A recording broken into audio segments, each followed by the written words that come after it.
Rule number one, never spill the lit. Hey. 1, 2, 3, get it off my. Hey. Here we go. Hold on. Now basement. Rap City the basement. Let's go too. Let's go. No, you got it. Come on. Don't nobody want that pressure. Yeah. Ain't no we gonna have down on that pressure.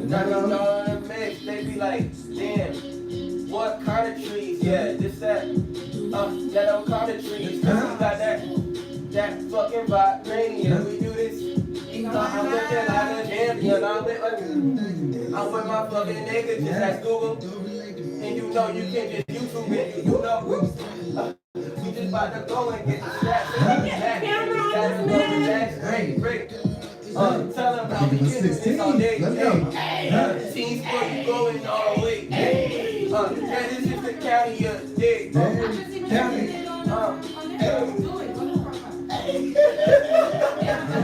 Hey, I got to turn the thing sideways. It's like TV over here.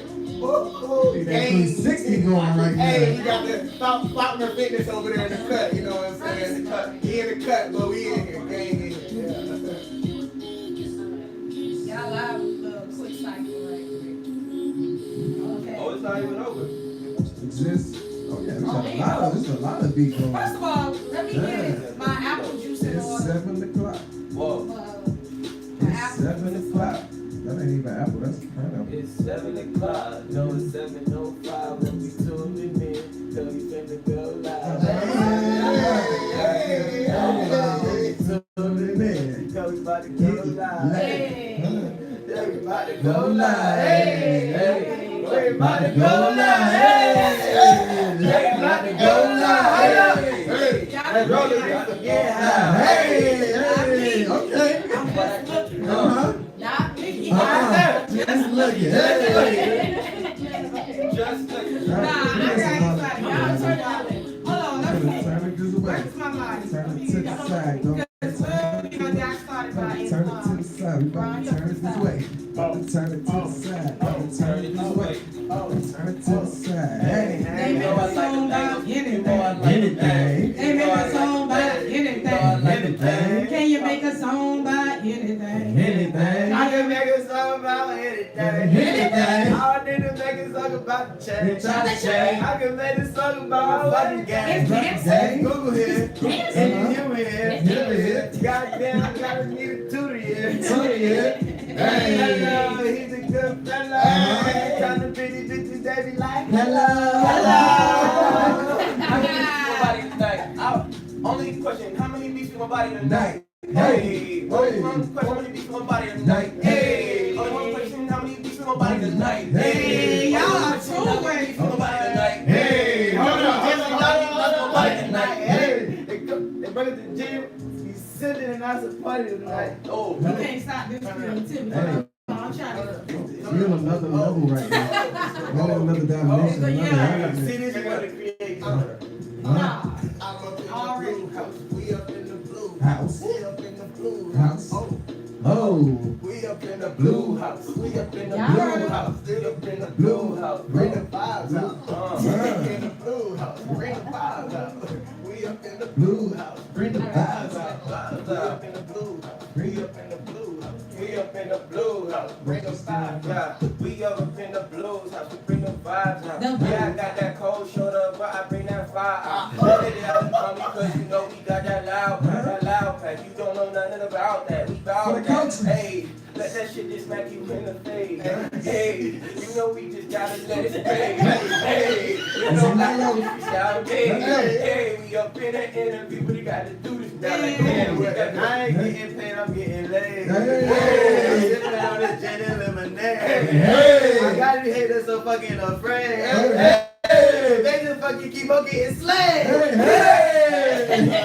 to right. Left to right. Oh, Pass the blunt right to left. Right to left. It don't matter what you say. Cause me and my crew, we friends to death. We do this every day. We do this every night. We don't get no sleep. Stay on long flight. Wake up every morning. We go every night. We don't get no sleep. That's real life. That's real life. hey. I hate to start the vibes, the flow is going on up in here. Listen, I don't even look. I'm just trying to vibe in here, them freestyle. But we gotta keep it. Okay, see, that's what I'm saying, right? About to start See what I'm saying? Okay. Nah, I'm about to bar. That was no point. Anyway, what's good, y'all? It's your girl Fox Steph. We back with another week of Full of Culture. And I'm feeling good. You know, I'm feeling good. It's good to be alive. Reporting live in the 305 in North Miami, to be exact, with my amigos. Secret location. In the building. You know, we got Andy. Did y'all miss me? I really missed y'all. Did y'all miss me? We don't. Who else we got? You go away for one episode. One. No play in the building. No play 4K. XOXO India. Yeah, so, you know, we do it for the culture each and every Sunday at 7. So make sure you tune in. Also, check us out on Instagram. Follow us at Full of Culture 305. And if you're tuning in for the first time, make sure you hit that subscribe button so that you can receive notifications when we go live every week. Speaking of India, you are back. No. We're glad to have you back. How was your top secret trip that no one really knew about so much? I was just visiting California. Visiting? Yeah, I went to the zoo. Oh, you was visiting animals. Yeah, you know, I love animals. Florida has zoos. Don't eat them. But I don't know, I like to wear them. So you went to Oh, I'm sorry, y'all. I'm sorry. Hold on, you vegan though. You're vegan, but you're aware. Oh yeah, if I had a fur to the floor, word to Kanye, yes. Peter. Definitely would. I would. It would be dragging everywhere, but I won't eat them. I can't eat them. I can't do it. So you just went to the zoo. That's it. You went to the zoo and came back. All those days you spent at the zoo. No, I saw some sights. Met with some potential clients. Potential. What do you mean by clients? Yeah, we really trying to I don't like this little PG. That you giving us right now. I mean, Y'all can't take a you hint. want to know why you was away for 15 days? It was 9 days. In the zoo. In the zoo. Hey, it was getting real animal. If that ain't no Jumanji answer. Listen, it was just. It's not Anything like that else thing. did you No. did other than act like you went to the zoo No. for all those days? It's not what you guys think, but it was. Hey. It was great. What did you do, Norris? I ain't in the hot seat right now. Nah, we I'm gonna- no, swinging you this are. way. What's up, It's y'all? your turn. No. What did you do? I need something good this Nah, I ain't week. do nothing good. I was Come on now, I need something good this week now. You never tell us Oh, that. I did. I went to the Overtown Youth Center this Saturday. I met the Lieutenant Governor and the newly elected Mayor of Opalaka. Wow. What is his I last did. name? What's his last name? Matthew. Yeah, Matthew. Don't. I can't pronounce it, Sorry, but Pete. kudos to him. Congratulations, well deserved. Is he black? Yeah. Yes, Okay. and he's young. Straight out the Young 100. man. Hey, shout out to the 100 Black men in South Florida. Okay. Great program that we in. Shout out to y'all. All right, that's what's up. We need to check in on the mayor of Opalaka, see who's running things. We gotta check in on a lot of officials, newly officials we got in the area. Now, my week, I didn't do much much this week. It wasn't much to really do after being all pooped from midterm elections. Like, Well, he was pretty quiet in the chat. I mean, until like Thursday, Friday, he did crank up on me. listen, I was focused. I had a little anxiety build up on election night. So by the time the weekend came, I just did a little planning and just relaxing. Not much. I was on chill mode. Chill, no events, church. What? Hold on. Did you go to church? Yeah, I went to church. The Negroes went to church this week. Now he want to ask that And question. last week before He never Sunday. asked this question. He want to get me this Sunday. Culture, He went boy. different. You catch people out there, go ahead. But did you pray for us? Yeah, always. Now that's I pray for yeah. everybody. Don't I'm be in connected, church so. thinking about porno. So anyway, Ooh, child. He's sweating a little bit. Boy, that.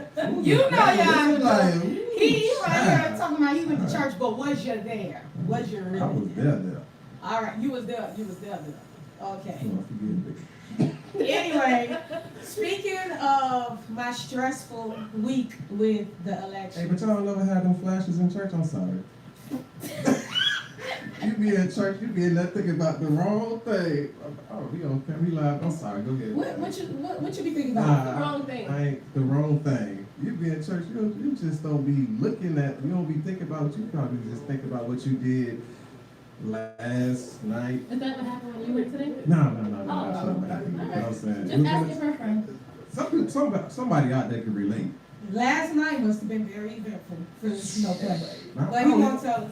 I'm gonna carry Okay. Oh, you were singing. Oh, can you give us a sample? A recap. What you saw? End of the Road by Boys II Men. Okay. I ain't gonna sing it because I don't sound good and it ain't no music. Look, we got a whole backup. That's but not me. This ain't about me right now.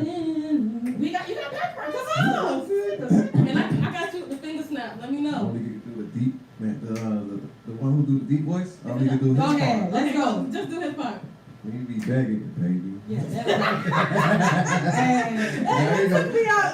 Hold on, let's go. You got your beat. Nah, man, Did we you good. see? I'm done. Did you see how they It's ripped the off gin. I don't Babyface even stuff? drink that. It's the gin. I Clothes? swear. Oh my god. Babyface. Yes, he just had a concert here and they were like ripping his clothes off. Like, them old ladies.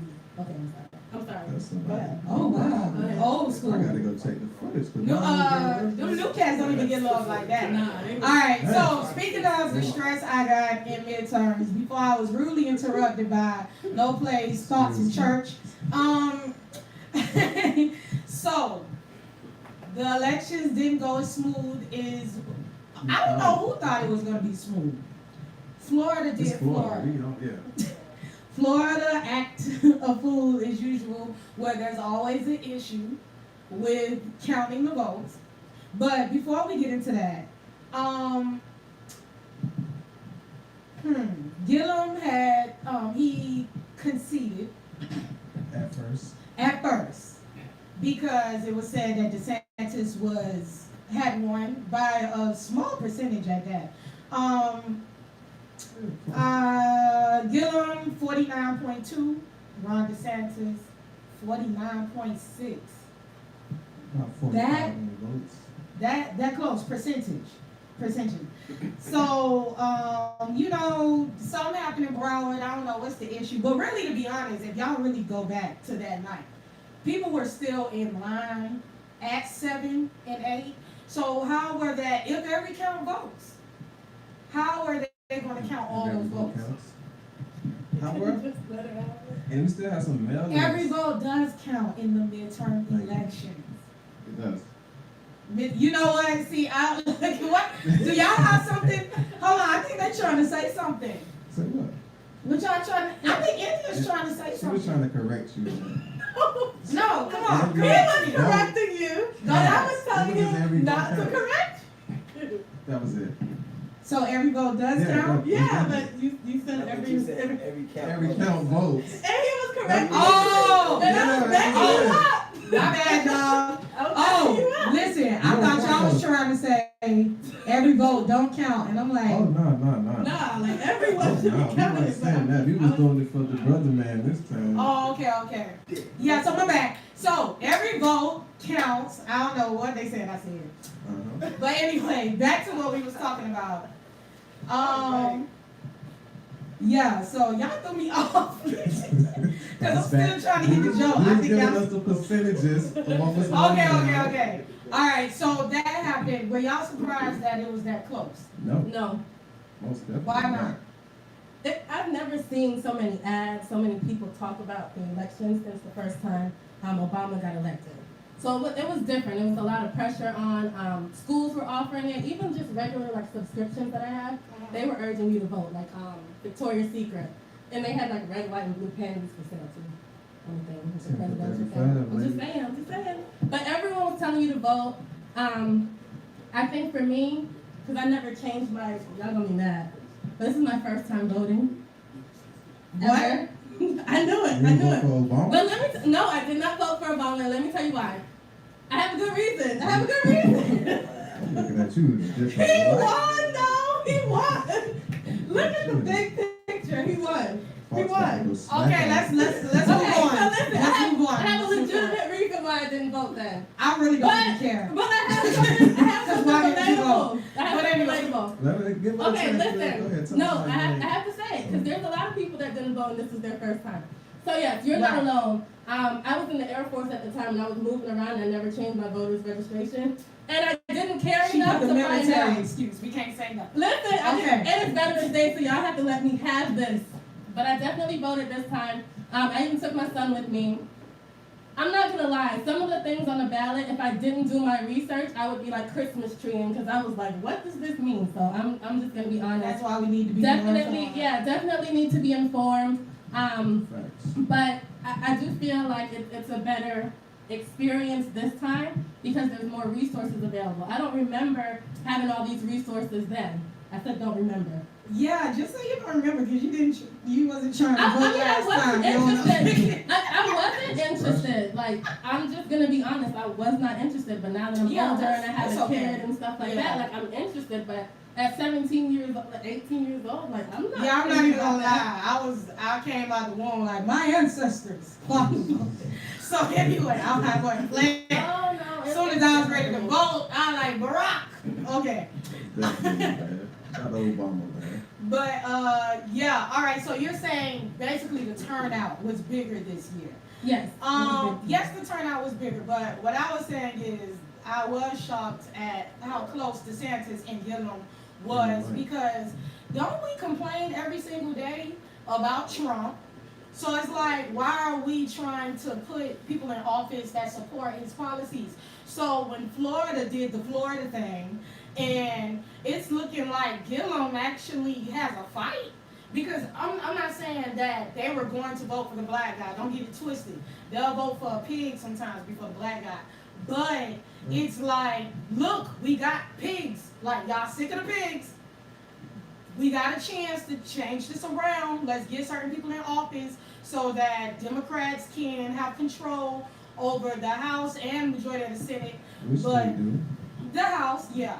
But, yeah, so I was shocked that the gap was that close. The turnout, the facts on the turnout, actually, it was a large turnout. Florida record went over 4 million, like, that is used to bringing out. You know, people don't usually talk about midterm elections anyway. Yeah. We usually just talk about the presidential election. Right. But over the years, we come to find out, oh, we can't wait to the presidential election, Definitely. because then that's when you get Trump. Well, not really, because he doesn't even have a political career. But that's when you get a-holes, you know, when you don't stop them at the midterm level. You know what I'm saying? Yeah. So the gap between the two parties is narrowing. 4 years ago, Republicans made up 42.4% of early voting, and Democrats 39.6%. But this year, it increased. We got people calling. The gap decreased. We're gonna introduce y'all Okay, later, that's, but yeah, we got it's some interesting stuff. That's why we do it. But yeah, the gap decreased, so more Democrats are voting more these years than in the past years. So that little thing about there's more Republicans than Democrats, a little bit, but not so much. But there was a huge turnout this year. All right. Also, it's also a zoo in Georgia with Stacey Abrams.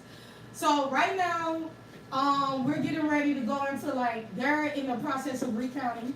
Do y'all know when results again will be? I think I said Tuesday. The deadline's supposed to be Thursday by 3 p.m. Thursday by 3 p.m. That's a lot of time for a lot of. That's how much time. A lot of foolishness. Yeah, to take place. like I don't know if I can keep up I've never been Last so update I anxious. got Gillian was for something ever. Like I just really want to know because you have to think about it too. For those of for the people who said like, oh, I don't vote, I don't think voting's fun, and you finally converted those people, and then for something like this to happen, it's just like church. You take someone to church and they're like, oh, the people there are mean, so I'm never going back. I don't like church. It's the same thing with voting. If we feel cheated, not even like factual information, but if we feel that way, all of those people we tried so hard to convert to voting, it's going to be a loss for us when it comes time for that presidential election. So I definitely feel like if that's the deadline, like all parties in charge, they're asking for volunteers, all of those things, that we make sure that we lend a helping hand and really get accurate numbers. You know what I mean? Because I'm fine with the loss if it's fair. You know what I mean? Yeah. But not if it's like But it's state we don't lost some boxes, we found some It's boxes. state mandated though. If the votes are in a certain percentage, like 50%, or 0.5, whatever, They have to do it. So That's we're what in people don't Rick Scott's understand. phase. Why was Rick Scott and Bill Nelson so doggone close? Some people have- Florida hasn't had enough of Rick Scott. You would think.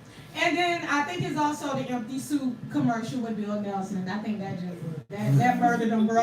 Like they shouldn't have put that commercial out. Right. The empty suit, man. Oh man, that was hilarious. The Republicans got that. All right. Now, so we're into recount, and who do y'all think?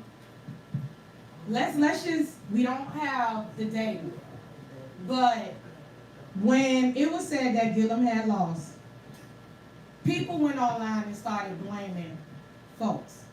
It was people blaming, like for instance, black people blaming black people, like, oh, y'all ain't gonna, but to be honest, it was a lot of us like, nah, we can't blame black people this time. Like, of course, everybody knows somebody that didn't go or even attempt. Yeah, I was surprised. But we came out more than we have. Like, some work was really put in. I feel like Who didn't get Gillum? Who didn't win it for Gillum? Who didn't step out? What group of people did not step out and handle business? Who y'all think? Because I have a suggestion. I'm gonna go with the Hispanics. Why you say the Hispanics? Hope you ain't been I reading think tweets. they were just voting based off the name, Oh Yeah, no. that last name. I'm telling you, That's they'll do it That every time.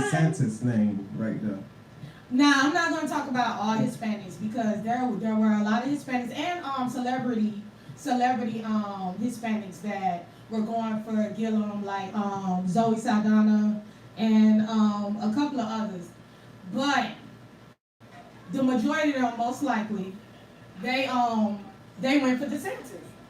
And why though? If you really think about it, like, It was somebody who looked like you, and that's the last name. okay, Just but like the strength of their name. Like, did he you looked not like me, just so see he your gonna look out peoples for me. in cages? Say what? But he looked like Well, he not in gonna cages, look out but for me. did you not? Hispanics just That's saw. what they didn't realize. Hispanics just saw What's about Trump? their folks being treated like slaves, and you still voting for Trump, folks? Why? Because so you can just not vote for a black person? What was that dumbass about? Just referencing back to what you said. Would they rather see in the office other than, they'd rather see a pig in there rather than So when they come down here with the bands, big vans. with the big bands, we tried to save you. They not doing nothing to my people, okay? Oh. That's all I'm gonna say. Listen, you trying to turn some heads, you trying to turn some votes listen, you gotta be smart. You got to be a person for all people. And when you see an administration and people that associate themselves directly with that administration handling things just inhumane, like, why would you vote for that? Then that's your people. They not even doing African Americans like that. They can't because we don't play that. I'm going to leave it at that. For the culture. Anyway, Hispanics, y'all play too much. Now, somebody come up here to our show one day, speak for you folks, because y'all tripping with that mess. I did not appreciate that. And you can't say nigga. I'm gonna make sure we have security that day. My. You can't say nigga. Because look, y'all not for the niggas. Oh my, I'm scared. That is all. Yeah. That is all. I'm done addressing the Hispanics in South Florida Have you today. changed the subject? No, not even in South Florida. In Florida. Because South Florida Hispanics might have been, chill. All right. I gotta work with you. I love y'all. Hey, nah, this is my G. You know what Okay, let's get out of politics. They say don't bring that up at dinner. Okay. That and religion, yeah, here we are. Hey man, Now- it's the most controversial show you gonna. Listen, unapologetically black. Look at the skin tone. All right. Now, let's get into some real important stuff like music. I'm just playing. But, whew. Missy Elliott, did you ever, Missy Elliott, she's nominated for Songwriter Hall of Fame. Yes. I don't know if that's like, no, that's not something new. They've been doing something. No, It's only two they've black been people doing though. that. Like, it's only two people out there, but I'm going out of the way. Jay-Z and Jermaine Dupri just won. This, yeah, 2018. Jay-Z and Jermaine Dupri. Oh! So, But that's super dope for her to win. Yeah. No, Ray with the education on I'm it. definitely Yeah, I want to get on the ball right now. I want to get on the ball. Look like We got Raymond Taylor with us. Yeah, You know, he gonna was save him for later, but go ahead. Yeah. But he gonna dabble in and out. But yeah, so she got nominated for that. Now to get nominated for being a songwriter is just awesome within itself because we know folks not writing their own songs no more. Like I don't know who it. You, Like this, that's just like a disconnection between consumer and creative. Like Michael Jackson wasn't writing all his own songs, but that's how it is. You get to a certain level, you don't have time to write songs. Somebody else wrote a song that doesn't have the brain you have, but it's a super dope song. So like your label or whatnot, whoever behind you, they come in and they buy that song from that person. That's how you end up a songwriter. wow. You know, I never The thought of it like that. business tendency, like I get paid, like as a songwriter, you get paid not to say who you writing songs for, because then the consumer, like Yeah. they have they don't understand the business of it, so somebody branded themselves. Nobody writes my song. They only branded themselves because that made them unique. They didn't brand themselves to make that the standard to critique music. But as a consumer, we're not getting all this, we're not digesting all this, so we conform consumer bias perspectives of when it's time to critique music. That's true. That's definitely true. Oh man. Like the whole creation process, like you know what I'm saying? Like, That's- just that's now we right. made a song and everybody, so you don't make songs, so say if I use your words, your flow, your melody on a song, you wrote that song. And that don't make me less, that don't make me less, but that don't make me less of a creator. But no, that's how music is made. Like just for the exact story. Like he might say something that's dope. I'm gonna take what you say, he say, and I'm gonna say it all together because I got the best sound and I got the brand people like. But then you know, it's time to get paid and that broken down, everybody get paid. So you're not saying, oh, I wrote that piece of this thing on my list. That song's dope. I had created it. It's cool. We creators. But like that's a different that's why. Like if you listen to Drake, that's why Drake really didn't lose people because he explained what happened. Like how y'all get mad at me for putting He lost Quincy me. Miller on. He lost Like me. I'm just saying, but as a real creative, you can't. He helped make Quincy Miller. If you don't take that verse from Quincy Or Miller, vice versa. Right. no. He don't take. He was already popping before that verse. We loved Drake before you loved Drake before that verse. So that Alright. verse didn't We make did. Drake. But and Drake is a businessman. Look, he put Black Boy JB on. He rented 21 Savage. He's an A&R. Like people don't understand that. We just want him to be an artist. But when you make those type of moves, that's him being an A&R. So now I take a verse from Quincy Miller, who's a nobody, but he's infatuated with me. So he got like a whole notebook of my flows, rapping like me. I fuck around and hear about that whole shit. That's dope, bro. Let me change your life. Yeah, definitely. Why not?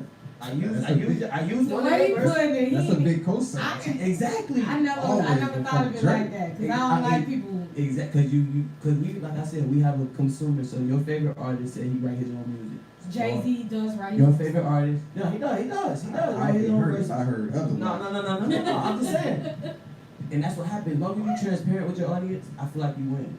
But if you paint yourself as somebody that write all your own music and you comes out. don't, then you'll be Yeah. hurt. But when you understand, like that's the part of the creative process. You know what I'm saying? Nobody's writing somebody's whole career, like Right. unless you know what I'm saying. That's crazy. But in the writing like in the creative process in the studio, everybody in the studio might.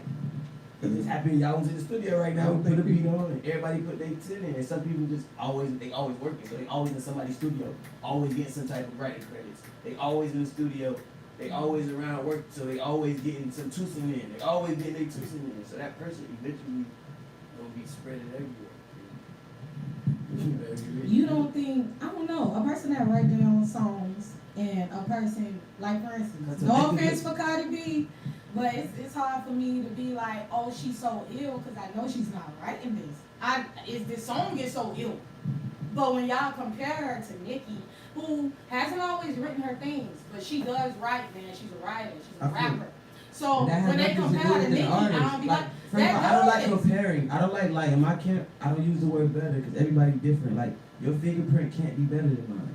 You see what I'm saying? Right. It's just Everybody just different. leave their fingerprint on whatever they're doing. But folks do compare them, don't they? That shows that not intelligent people aren't comparing people like They that. just let people be who they are. You have to.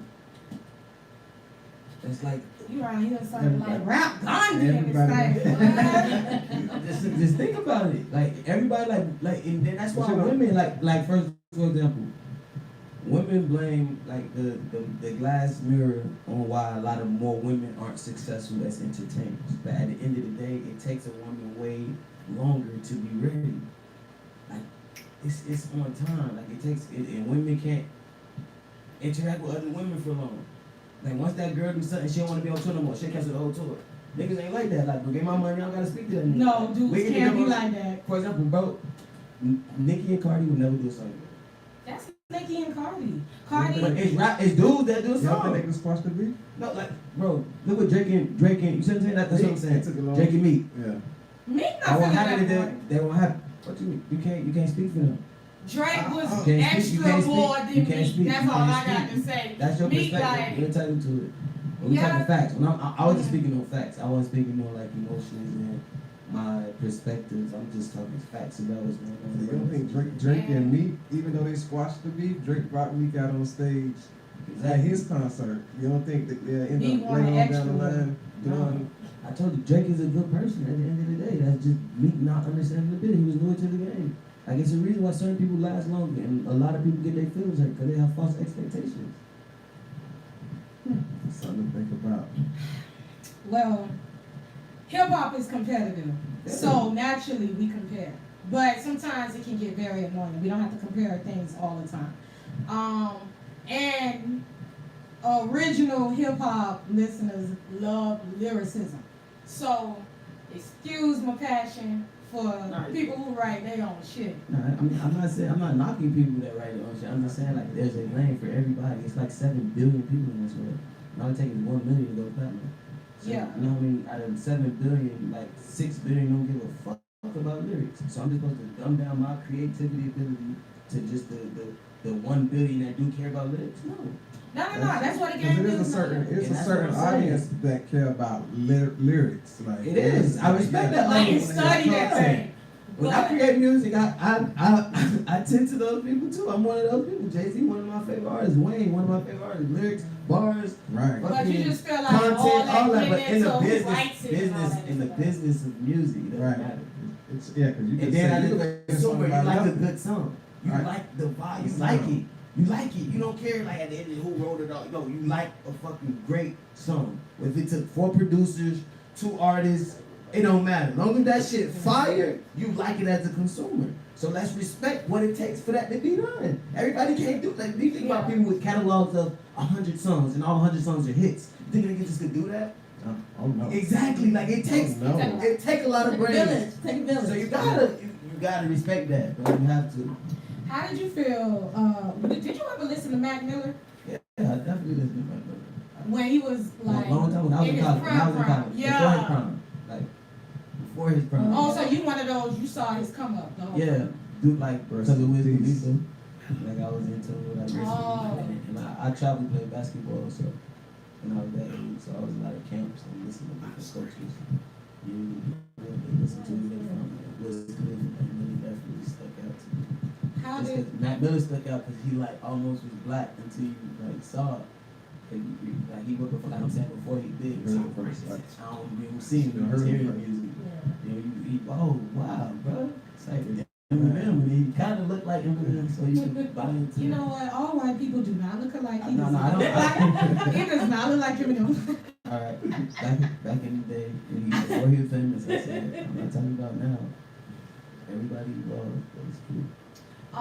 So what did you like? How did you take when he passed? Like, did it make you reflect on old music that you used to listen to, or it's like? Of course, I mean, dang. yeah, he definitely took over my conscience for the time being, that being like fresh in my knowledge. he was super dope creative, and I feel like it's just like now everybody else gonna know what I know. Like the music I've been on, everybody else get a chance to. So it's kind of revitalizing. I mean, that part of it. I'm not really a big mourning. Like I lost my dad super early, so like that's just a part of life to me. Like if it's rain, you don't got an umbrella. I lost my dad like 2 weeks before I turned 1. Wow. So like my whole life I had to digest more about mourning. So at this point, it's something cool. Like that's just a part of life. Like a caterpillar dies and becomes a butterfly. You know? So, Right. I don't believe in death. I just believe it's as we know it. What we know, that shit over with. It's something else happens. It's facts. Deep. I'm not a mourning. Okay, all right. Rest in peace, Matt Miller. Rest in peace, Matt Miller. His death, the cause of death was confirmed. Fentanyl, alcohol, and cocaine. Allegedly died of overdose in studio home. He was found unresponsible by a friend on September 7th. So, and I think it might have been Karen Civil. I follow her on Twitter. I think it was said that she found him. Were you surprised though, like at the way he died? I mean, not most of the way, because if you listen to his music, you know he's got an addiction. If you pay attention to his lifestyle blogs and all this stuff, all the content he put out, if you ever paid attention like a genuine fan, and it doesn't catch you by surprise, just like you just hoping he was one that could just live through it all, like you didn't expect, because nobody expects anybody to, you know what I'm saying, go to that next chapter, but definitely shocking. All right. So rest in peace, Matt Miller. All right, now that was a little heavy, wasn't it? What's up, Mello? Let's talk about some new music that's dropped recently. All right, so we were talking about I think that was like episode 4 at Top Cutters. That might have been episode 4. We was talking about the Migos, how they were set to each of them were set to drop an album. Yeah. And the first to do so was Quavo, correct? Mm-hmm. All right, we had what we had to say about that. And then now there's Takeoff. The last rocket. Now, Offset still has to come out, right? And he just dropped his release date today. Today? It's 7/14. What? I'm set. I'm a hip hop fan. I like everybody. Oh, he dropped today. Anybody who says anybody's whack, I'm defending that person that they say is whack. Oh, then I'm like, glad you're here. No music is whack to me. What? No music is whack. Cause you ever made a song? Come on. You ever made a song? Yes. Where's that? Why you put it up? Because It it's takes not my courage. avenue Cause anymore. exactly, you don't got the courage. I do have the courage. I don't want to do that anymore. I'm just saying. For people I who actually put that wanna out, I write respect songs that. I respect that. Like, I don't wanna I be the just, main I respect. It's hard. Like it's hard for an average person to walk behind the booth, say something on the mic, record it, listen to it, like it, then put it out. Bro, that takes a certain type of person. I respect that person. It does. That's like it's something about your brain that I respect. We can talk about what it is later. You can I respect it. I'm a fan of it. Like I'm a fan. Like Basquiat out there painting on the lines. And if he wasn't black, we would like it. But it's different. It's like him. He chose to paint how he wanted to paint. And then we grow to love it. That's how I feel like if you just be you, people gonna grow to love it. It's too many people trying to make them like me. Like when I make it something, I don't think they gonna like it, so I ain't putting it out. I don't like them people make my skin crawl. I'm like, be you. If you don't be you around me, you can't really hang around me. Like, you just trying to fit in. And that's why, like, water, one thing I tell my people, water always wet. That's why it's one of the most dominant things ever. It's always wet. Fire can put it out, but water always wet. It's Water consistent. always wet, child. I like that. Nah, Hey, I'm gonna put that in my bio. Listen, that's my snapback for everything this month. Water always wet. Free game. Ain't water wet? So, what you say is no songs out there that you don't like? I mean, it's certain songs that's not for me, but I wouldn't call it child. I just say, yo, that's not for me. All right, now, okay, so Takeoff. What did you think of Takeoff's album? Did you get a chance to listen to it? Yeah, I listen to it. Look, you're like, I fly a lot, so I listen to like whatever drops that weekend. I'm gonna listen to it a bunch of times. As a, like, what you thought about it? Like, it was vibing? I like it. Out of 1 out of 10, I'll probably give it like an 8. Oh, that's high. for his rating, I don't prepare people. I don't You prepare said, people. okay, his vibe. My expectations and what it delivered from him, like take off on the Take Off album. I'm not comparing him. I'm not comparing him to anybody else. I give his album an 8 out of 10. Everybody's on their own scale. So he on a different scale. Everybody's on their own No, but scale. he is though. Like you can't compare. In my kind of world of music, you can't compare certain artists to certain artists. He's in a certain kind of music. What would be an artist that you compare him to? I'm gonna compare him to Quavo. So anyway, yeah, I'll give Takeoff 6.5 since we giving numbers. And also, I was vibing Takeoff more than Quavo, man. So you get Quavo? I'm not doing it. I ain't doing it. But Shout out to the Migos. just know Takeoff the vibe in the car. Quavo, I might do a 1 or a 2 and get out of there. Like that's it. Working me. She working me. Not that. That's the commercial one. That's the Aggie one. So anyway, that's the one straight from the club. All right. So anyway, no, I don't play when it comes to music. I love music. I love hip hop. I like passionate people. Yeah. No offense. No offense. It's never gonna take No me. pun Yeah. intended. And then we got Offset coming. And you said he can't. He dropped today. Nah, he ain't dropped today. He dropped the Mixtape. He's in When is it, December? Oh, December 4th. Okay. Oh, So okay, the date. okay. He must be trying to come hard with it. That wasn't giving time for it. That was planned back to back. I like fourth quarter music. It's almost like you can like sense, I don't want to say desperation, but like that hunger, that like Before the year is over. Yeah, before the year is over, I really like fourth quarter music, so I'm definitely looking forward to that. I don't know, the album for me, I mean, it was what I expected. It didn't exceed my expectations, but it wasn't bad. Like once I'm in the mood for that, I'm gonna put it on. Right. It was this one When you're in the mood for that. when I'm in the mood for it, yeah. Okay, Boosie dropped something. I didn't get a chance to get to it yet. You know, I'll review that next week. Anybody was able to hear that? I'm a little Oh, hold on now. Don't make it seem like Tommy don't mess with Boosie. No, I'm not saying no. All right. Okay. I like distant lover. All right. That around college time. Too random. Okay. So anyway. You got a new song with Trina though. I like that. We get to that. Hold on. Wait. Oh, that's that vibe. I love it. Let's get to that. When he said distant lover, now I had to stop the car. So wait a minute. Let's get into Trina's album, Blue Magic. All right.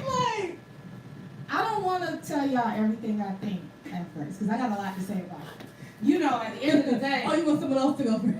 Yes, I have a lot to say. So, let's go, Indy. Okay. What did you think? I liked it.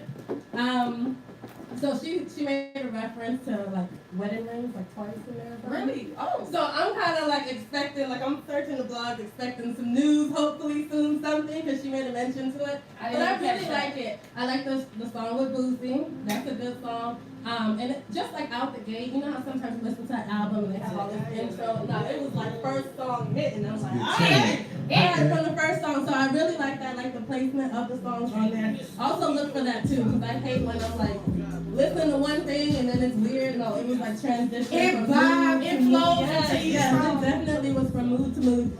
So and I'm just happy as to like what I heard, because it takes a long time to be that consistent. Because you have to think about it. Right. We have a lot of people coming in, but they have a couple songs like and that's it. Out. But we're talking about Trina since I was in shut up, what's that, elementary school? About So it's like from then to and then I was like, oh, I had just came here from Trinidad too, so I was like, oh shit, is this what high school bands look like? And I decided like that's the video. Yeah. I just knew that was school out in Denver. So it's definitely for me. I'm just happy. I'm just like, yes, as promised. I'm sorry, everybody wanted to go to the West after that video. I'm not the only one. The West was live. Anyway, that band was lit. Like that made me know that being a band geek was gonna be okay for me. It was really, really good. But I'm definitely happy with it. It's what I expected. It actually exceeds my expectations just because I thought after putting out music for a long time, it starts to get like watered down, but it wasn't. Everything was like new, fresh. It didn't sound like something I heard before. Right. I'm all in. It was strong. I appreciate that. I'm all being in. part of that creative process because like I helped produce a couple of records. Nice. That's I'm a fan. So great to you too. Creative, that was just more of her showing people that there's growth and you might not see it because there's no album out. So she just has been almost depressed that no music comes out. Every time an album gets pushed back, she's mad. Like she loves to feed the fans to her growth. Like there's so much growth. She's growing every day as a musician. Like I said, yeah, the I consistency definitely. to be able to sit back and analyze your own consistency. Like there's a blessing in that. She's truly blessed. So it's just amazing for like fans to appreciate and see the growth and like it. Because most times when people grow, they just we want the old. Right. When you can deliver new, and when they like the new progression, like that just shows her genius. Like I said, she's a pure genius. It's just so pure and so much quality there that even as she like grows with the time, she has enough of like substance to be able to maneuver. What is it? Water is wet. Something like that. I was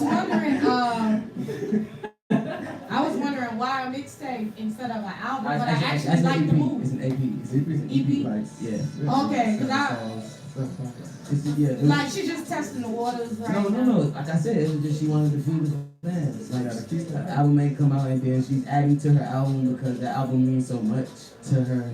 Like it's the one. That's why the album name is like this. Her album, the first album she put out, being her own label.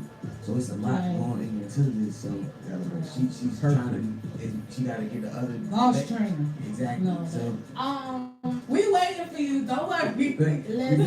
She felt like people would get like, I know I'm good. Let me put this out. Let me put something out. So we cooked up something in the meantime while she popped the album out real strong. Yeah, with that number one, that bad beat anthem. Shout out to my boy Neighborhood Watch. Listen, I was wondering on that. That really is a bad beat anthem. Producer is Nico. His name is Neighborhood Watch. Y'all go follow him on all Wait your for that one. I ain't trying to transform. Like, come on. I'm trying to calm down. Follow Neighborhood Watch on all your social media, man. Most likely. Don't producer, man. Don't let that part come out. All right. So yeah, that bad beat anthem right there, that junk's a killer. Oh my God. So she came off strong, now 1 week track on the album, and it's like you like every song like out the gate. Like as soon as you hear it, I didn't have to warm up to it. She had a couple of features. She showed love to some Miami folks. I saw Chief Pound, his song on there. We need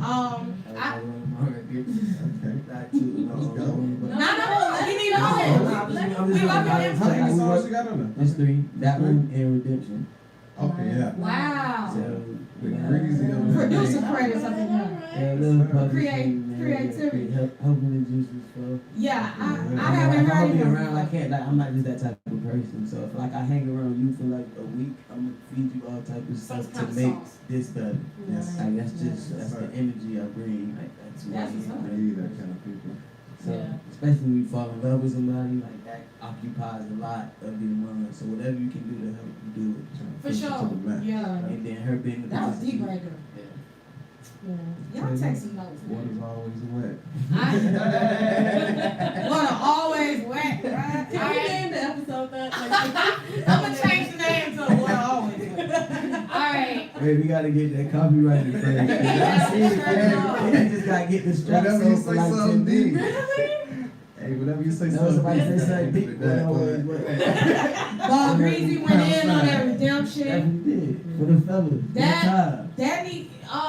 That Negro there. Listen, the way how he was talking on there. Yeah, talking greasy. He was talking greasy. Real greasy. You gotta respect me. It's real when you hear like a street dude talk that relationship stuff. Yeah. Like it's like I was listening to how dudes think for a second right quick sometimes. So it was very interesting. That was a nice song.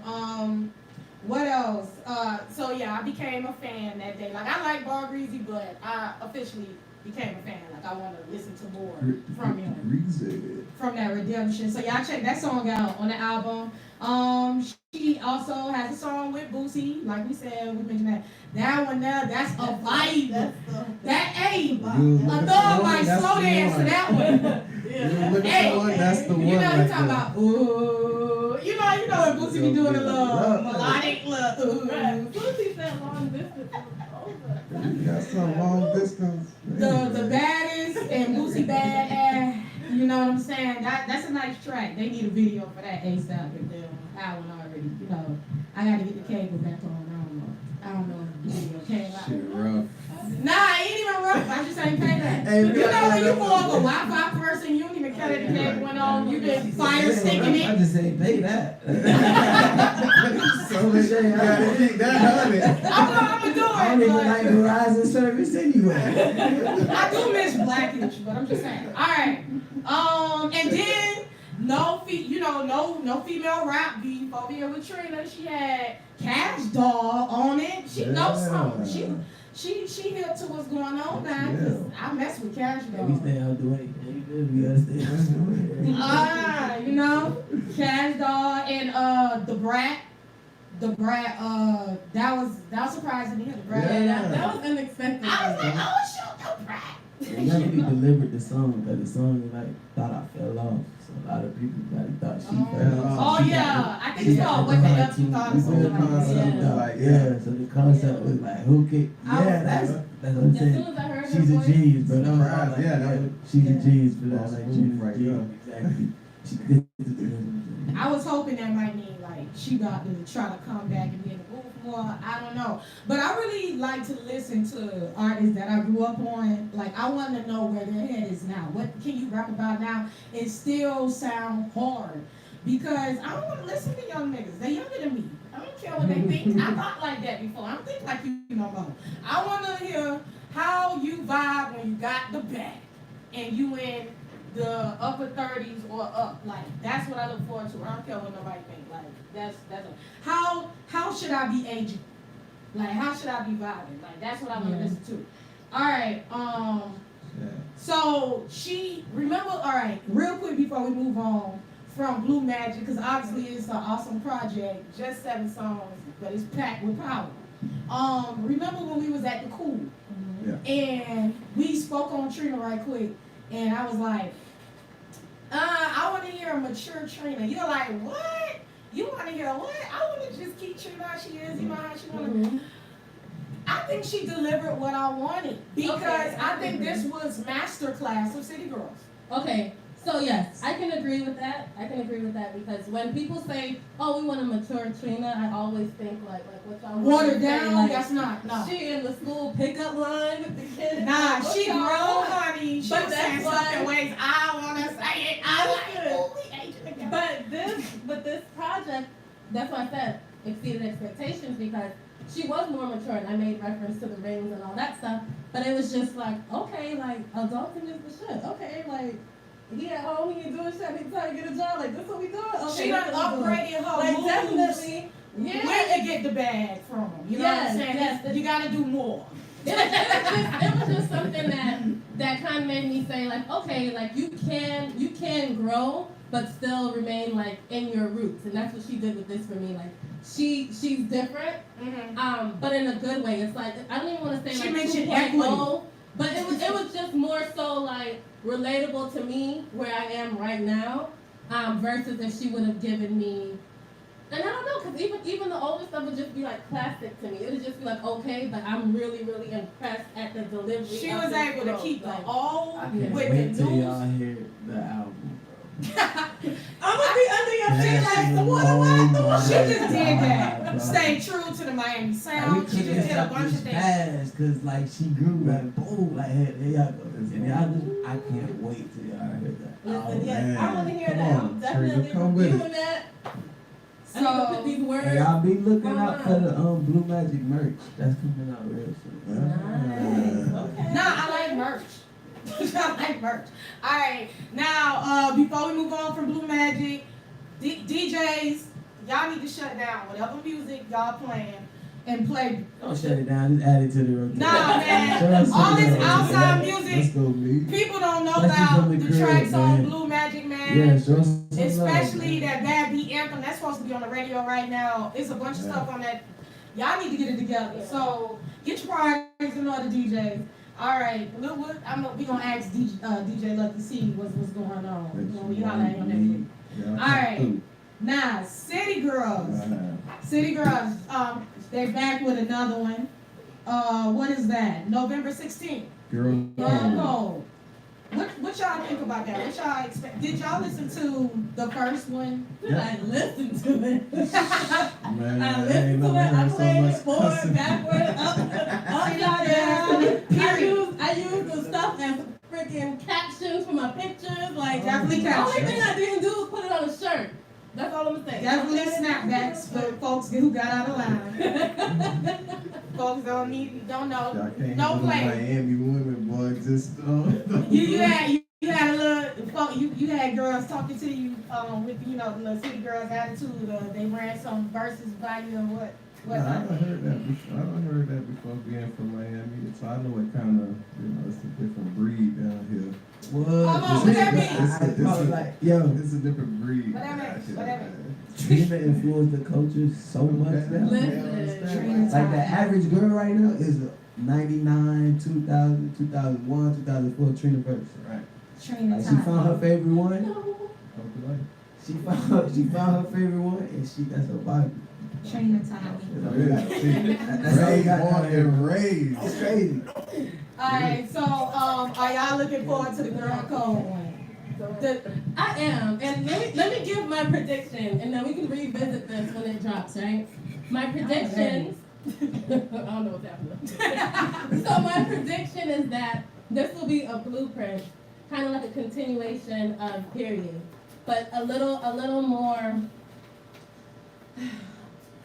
I think it'll have a few more commercial tracks on it, but I think we'll still get the City Girls that we know about. But I'm scared where BJT, but I think it's listen. You can't even say City Girls without saying that, and that's how That's what I'm saying, bro. You can't even say it. No, but I'm scared we're not going to get the same or equivalent, because I'm not even gonna lie, the City Girls, period, you can ride through that. You don't have to skip. You don't have to skip. So I just hope this next one is like that. I don't know The what. next one gonna be they so fresh, they so raw, and like whoever helping them, it's them on the record. So all you can do is just change production or like add to production. You gonna get the same shit. What y'all thought of the new single Twerk? I like it, and I like the campaign. Like Yes, the little, yes, I the like funny branding. I like that word. What you I like that mean? word. Like, It was amazing. I don't even know who follow me. I like the I'm about to do campaign it. too. Campaign for that. I want the hashtag. Look out for India's Twerk video. Listen, Child. if you go For on the the City Girls hashtag, Twerk Challenge 25K. Okay, Indy. if you look up the hashtag, that's all you need. I love it, man. All you That was a genius move. That's the hardest thing That's why you being see talked that about in the anyway. city. Jeez, but that's jeez, yeah. You see that right there, man. If they doing it for free, what would they do for And give away money. What would you do it for free? Why not? 25K, they doing it for free. That was That's smart. just G's marketing, man. That's G's marketing. Shout out to It is. QC. Look, see, this is what I'm saying. Like, you don't need Yes, sir. They got it over here. Alright. Church on Sunday. I just done the person. So Ray. Hold on. What? Yeah, man. Hey, what y'all got going on? You got a show. You on now. It's your turn now. So, Get to it. all right. Do you follow sports? Yeah, I'm actually a retired professional basketball player, and I'm like, You still so in? it's not to my own horn, I'm probably one of the best football players to ever play football, like optimist in Miami. Tell us where you started at. I started in Cagney Park. My uncle, when I was real little, my uncle played for Florida State. He was a wide receiver. He played with Dion. Dion was on the Florida State team. I had an uncle who like most him because Dion was on his team. So Dion on the team. Yeah, I know he's prime time. But I had an uncle that was a wide receiver there, so he coached at like Cagney Park. They played against like Purple Park and like two more parks. That's how I started. I play for Cagney basketball. That's why I play basketball too. I play basketball and football. You But play with Munch? I played with Coach Mario. It was a little Oh, Spanish. I was playing with Munch, James Munch That's crazy. I started there, then I went to North Boys Club. Boys Club. Yeah, you go. Well, North Boys Club, cause that's all the OGs from where I grew up at, like Ronnie, Doty, Moose, Black, all them boys was like coaches, and they grew up in the North Boys Club. So like when they realized I was playing Optimist and I would play with their kids in front of the house and stuff, they had me go to the boys club. Then when I started making like my own decisions, and I started seeing how Optimist went, I was like a LeBron. I took my talents, like other good talent. Like I ain't want to be the only good person, like, cause it's a physical sport, bro. So like I don't want all the attention on me. Like I was just a genius at a young age. So I actually wanted to go to Gwinnett Cherry, but I had a cousin named Torrance Morris. He played football for Booker T. Like, that's what he went to league, played quarterback for Booker T. But you connected. You know, I gotta lay it. Like life is crazy. I ended up playing for Newburgh, bro.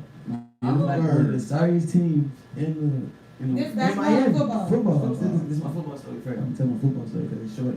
Like, it's short. I stopped playing football when it's time to go to high school. High school, I stopped playing basketball. So football story. What? Yeah.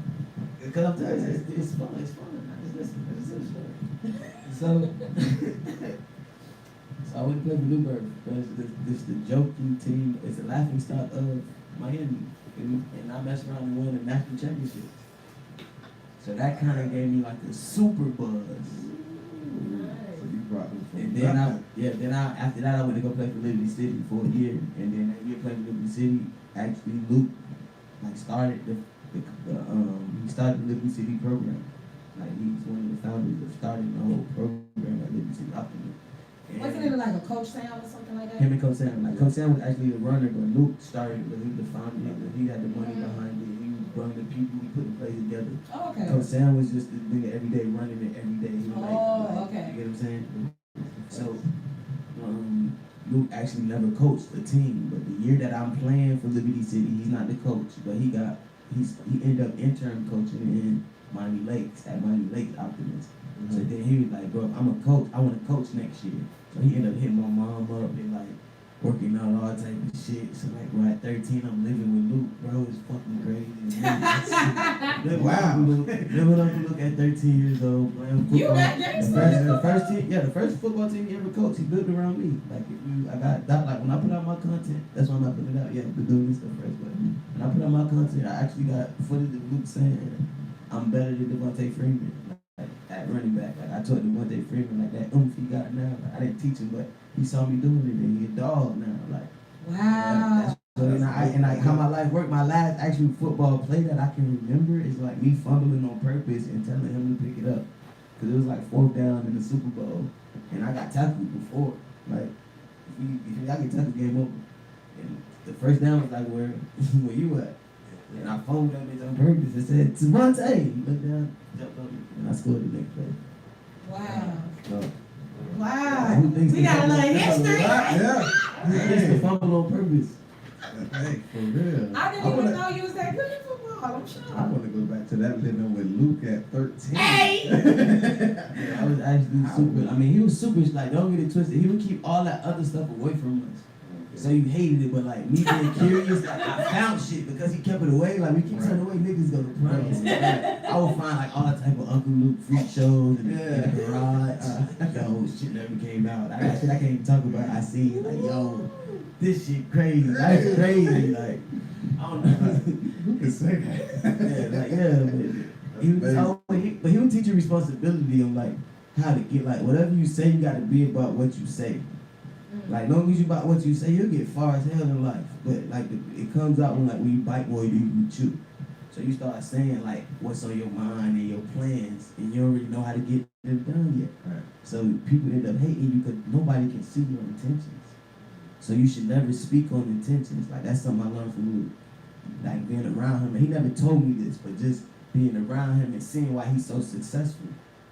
And at a young age, you see like what it takes to be successful without words. Like I'm just an observant person, so just observing how he able to dictate, and he changed my life You change my mom's life. You change.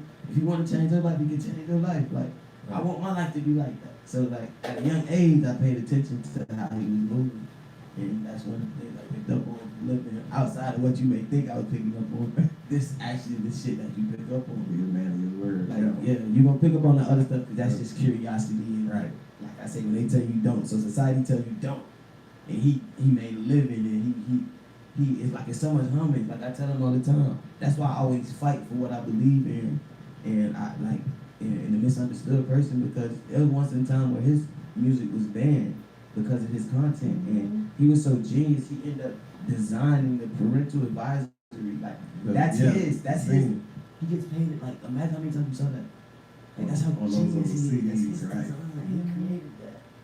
That's his trademark. Just to tell them, fuck y'all, I'm gonna put my music out. Right.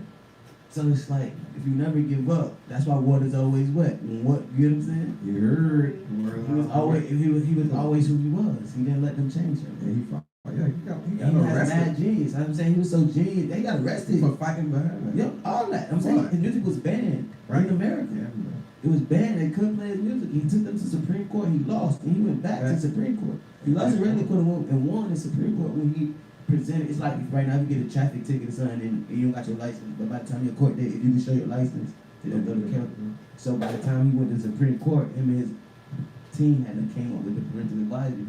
So when they offered this as a solution instead of banning my music, I could just put this on my music to let people know. Yeah. You buying this. Exactly. Just So to they had to do it. respect this. Yeah. So like, I learned a lot of real like. You I learned a lot of games I'm living in. He done did some raw stuff. Yeah. I don't know about this shit. Anyway, so let's see. Back to you, sir. Alright. So, alright. We spoke about your whole football journey, and I didn't even know that. And it sounds like a lot of people know you for football as well. That's actually where I found myself. Actually, like in Miami, like football is if you're not selling drugs, like playing football, that's the next thing you're doing. If you grow up in Miami, paying attention to culture here, then it's music. So, like it's like that was the order. It's like football. That's about right. Football, drugs, music. Like that's it. Like not that's it. But like that's what's branded exactly. So confidence for me, it was more confidence. Like I was able to find myself because like I say at 13 years old, living with Luke, like I'm a household name at whatever school I go to, whatever party I go. Oh, that's the door that nigga. Oh, that. So that was always the buzz around me. So like now when the money's involved, you have to have money for that type of buzz. Like I'm conditioned. I've been around money, so I know what to do with money. And I've been around that type of clout, so like I'm not jaded by it at this point. Okay? So, all right. How do we turn into this like super popular basketball star in high school? Because I'm at Norland. And so I don't know if that the girls like the buzz, all right, or this basketball. I don't know which one it is. My dad did a great job of making sure I look just like him. When he can see me, I don't have the. Wait, how old daddy for the ladies out there? How old is that? Oh, hold on, daddy taking. Nah, daddy not taking that. Daddy dead. Rest in peace. That's it in the It's the gym. It's the gym. Rest in peace. But he had a good life. He had a good life. Daddy had a great life. From what I heard. From what I hear, Daddy had a great life. But so in high school, I had a lot of buzz for football. I was like a neighborhood name because of football, but my passion was always basketball. And then like Michael Jordan, he made you love it. And then Allen Iverson just made that fit me. Like, hey, y'all fit me, you feel me? So then I started falling in love with basketball more than football. Like football was just because I grew up in Miami. If I didn't grow up in Miami, I probably never would have played football. But I like that I mastered it to enough I could meet Luke, and my life is upward from here. Whatever I picked, like whatever I chose to do from doing that, I was gonna be the topic. Regardless. But how it ended up happening with me is I ended up playing at 9 years old I was playing travel basketball. I met this lady named Abby Ward. She used to coach at South Broward High School, and she ended up winning like a Shiro Award. She's a super dope coach, and she cultivated me on the court. Like she would teach me drills. I would travel with her high school team. Wow. And, like, Georgia and go to different tournaments and all like. So That's different. You said No, I'm female saying- now. Yeah, it's a female. Yeah, Abby Ward. Abby Ward. I love Abby. Like Coach Abby knows what's up. Like when I went to college, she even bought like my bedroom furniture when I got an apartment. Like yeah, like I gotta go see her, speak to her. Like that's crazy. But she like so at the same time as football stuff going on, I'm learning how to do this with Luke. During basketball season, I got this dope, amazing woman named Abby Ward who's teaching me like the ropes on what it takes to be a good basketball player, and at the same time, it's like two totally different perspectives. And in the meantime, I always stay busy because that house was nothing but women. Like I told you, my dad dead, my mom had two sisters, it was three of them, and my grandma, and then my auntie had a girl. So at first it was just me and a bunch of women that just were catered to me. Like it's weird, bro. It's weird. No, So, a lot of the dudes can relate on it. So so now I'm playing basketball with her, and then I end up, now it's time to go to high school, and I end up going to Pace, and I met Mark Lieberman, and Mark Lieberman is another like super basketball god. Like he had all these Nike, Adidas, they knew how to get that stuff. Cause Mark Lieberman, like if anybody who knows basketball here in Miami, they know Mark Lieberman and what he did at Pace. So I actually was at an open gym. I just went to an open gym at Pace, and he see me playing open gym. And then he made a call. He found out I was playing for Coach Abby. He called Coach Abby, and then of course Coach Abby like treated me like his son. So he sold him on me. And Coach Mark just went to do. I actually about to go to Pace. Luke told me to go to Pace for football, but he put it in the hands of Danny Glover. Danny Glover was like the athletic director or something, and he was just like big boying me like, oh, you gotta do this, you gotta do that. But after I played for that, after I played in that open gym for Coach Mark, and he see me hoop, that nigga wasn't doing everything. I should do nothing. What's your name? Where you stay at? Come pick me up. Practice early in the morning, take me to eat. All the registration shit, I ain't have to worry about that. He just sign this. That's it. Like the sign pay, take my sign this. Get it done. But I got it done. Cause Glover was like, you gotta go to this office, get this stamp. You gotta go get this notarized. He didn't know what he had. Exactly. So that's why my company then like Coach Mark, he stopped feeling my mom like Steve Wojciechowski, Steve Nash, and like never picking the dribble up and just little shit. He labeling shit that I'm doing, but he labeling it. So once you label something, you can always go back to it. Like in my back, you get what I'm saying? Like once you label something, you can always go back to it. Before you label it, it's just like instinct. But you don't really know if you're young, you don't really know, you're naive. Like so he controlled my naiveness. Like cause I always been this creator. That's who I am. That's the energy that I am. I always make stuff around me better. I'm passionate. That's just who I am. But he cultivated that shit in basketball. So when I decided to like dive in and I trusted him, that was all I cared about. Like, and that's why I ended up good as fuck. Love of the game, man. I dove in and he taught me stuff that nobody else probably could have taught me. And then, not to mention, I played travel ball with Kenny Boynton and Brandon Knight, and they was like, Kenny Boynton was top 5 in the country in his class, and Brandon was top 3 in the country in his class. So everywhere and then like our uniforms was black and pink. Me and Brandon had the long pretty hair. Kenny scoring all the points.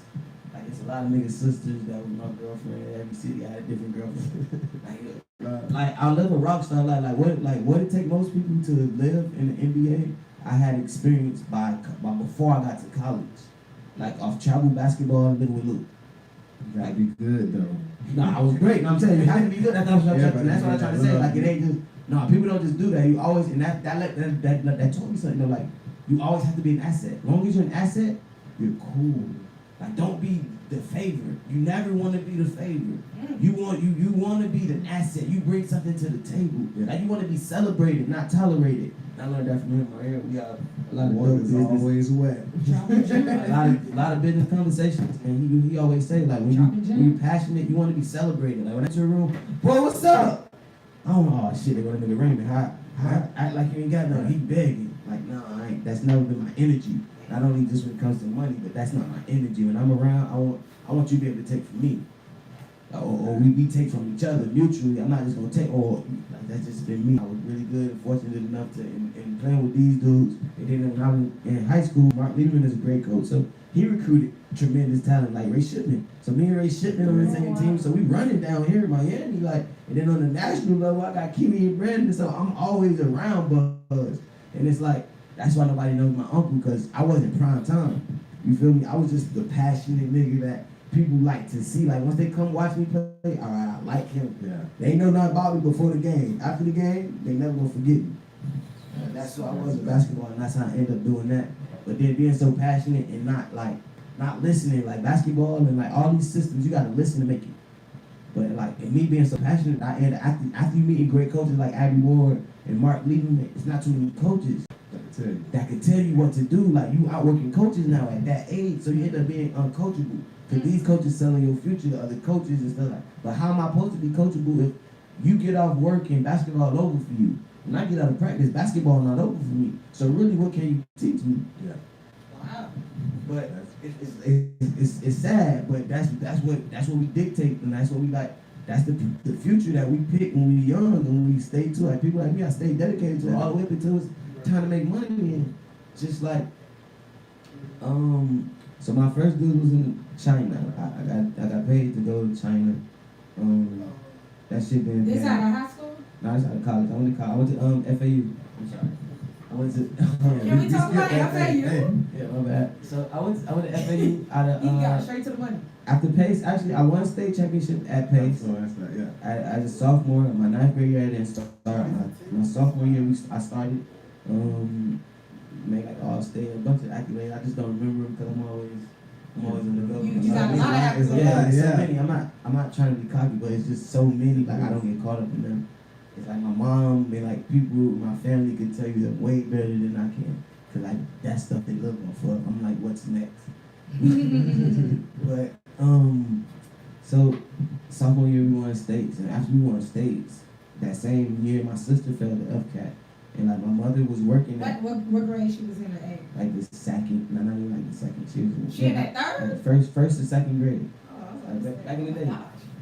She was like the first or second grade, but they was trying to hold her back. It was like a crew, like they was trying to hold her back, and my mom was working at Liberty City because Luke owned it, and that was the job. Like me being good, so he put her there. That was her career until I made this decision. That's the only reason I left Pace. American Heritage was like they'll give my mom a job, and my little sister could go there for free, and the owner of the school just wrote my tuition off for 2 years.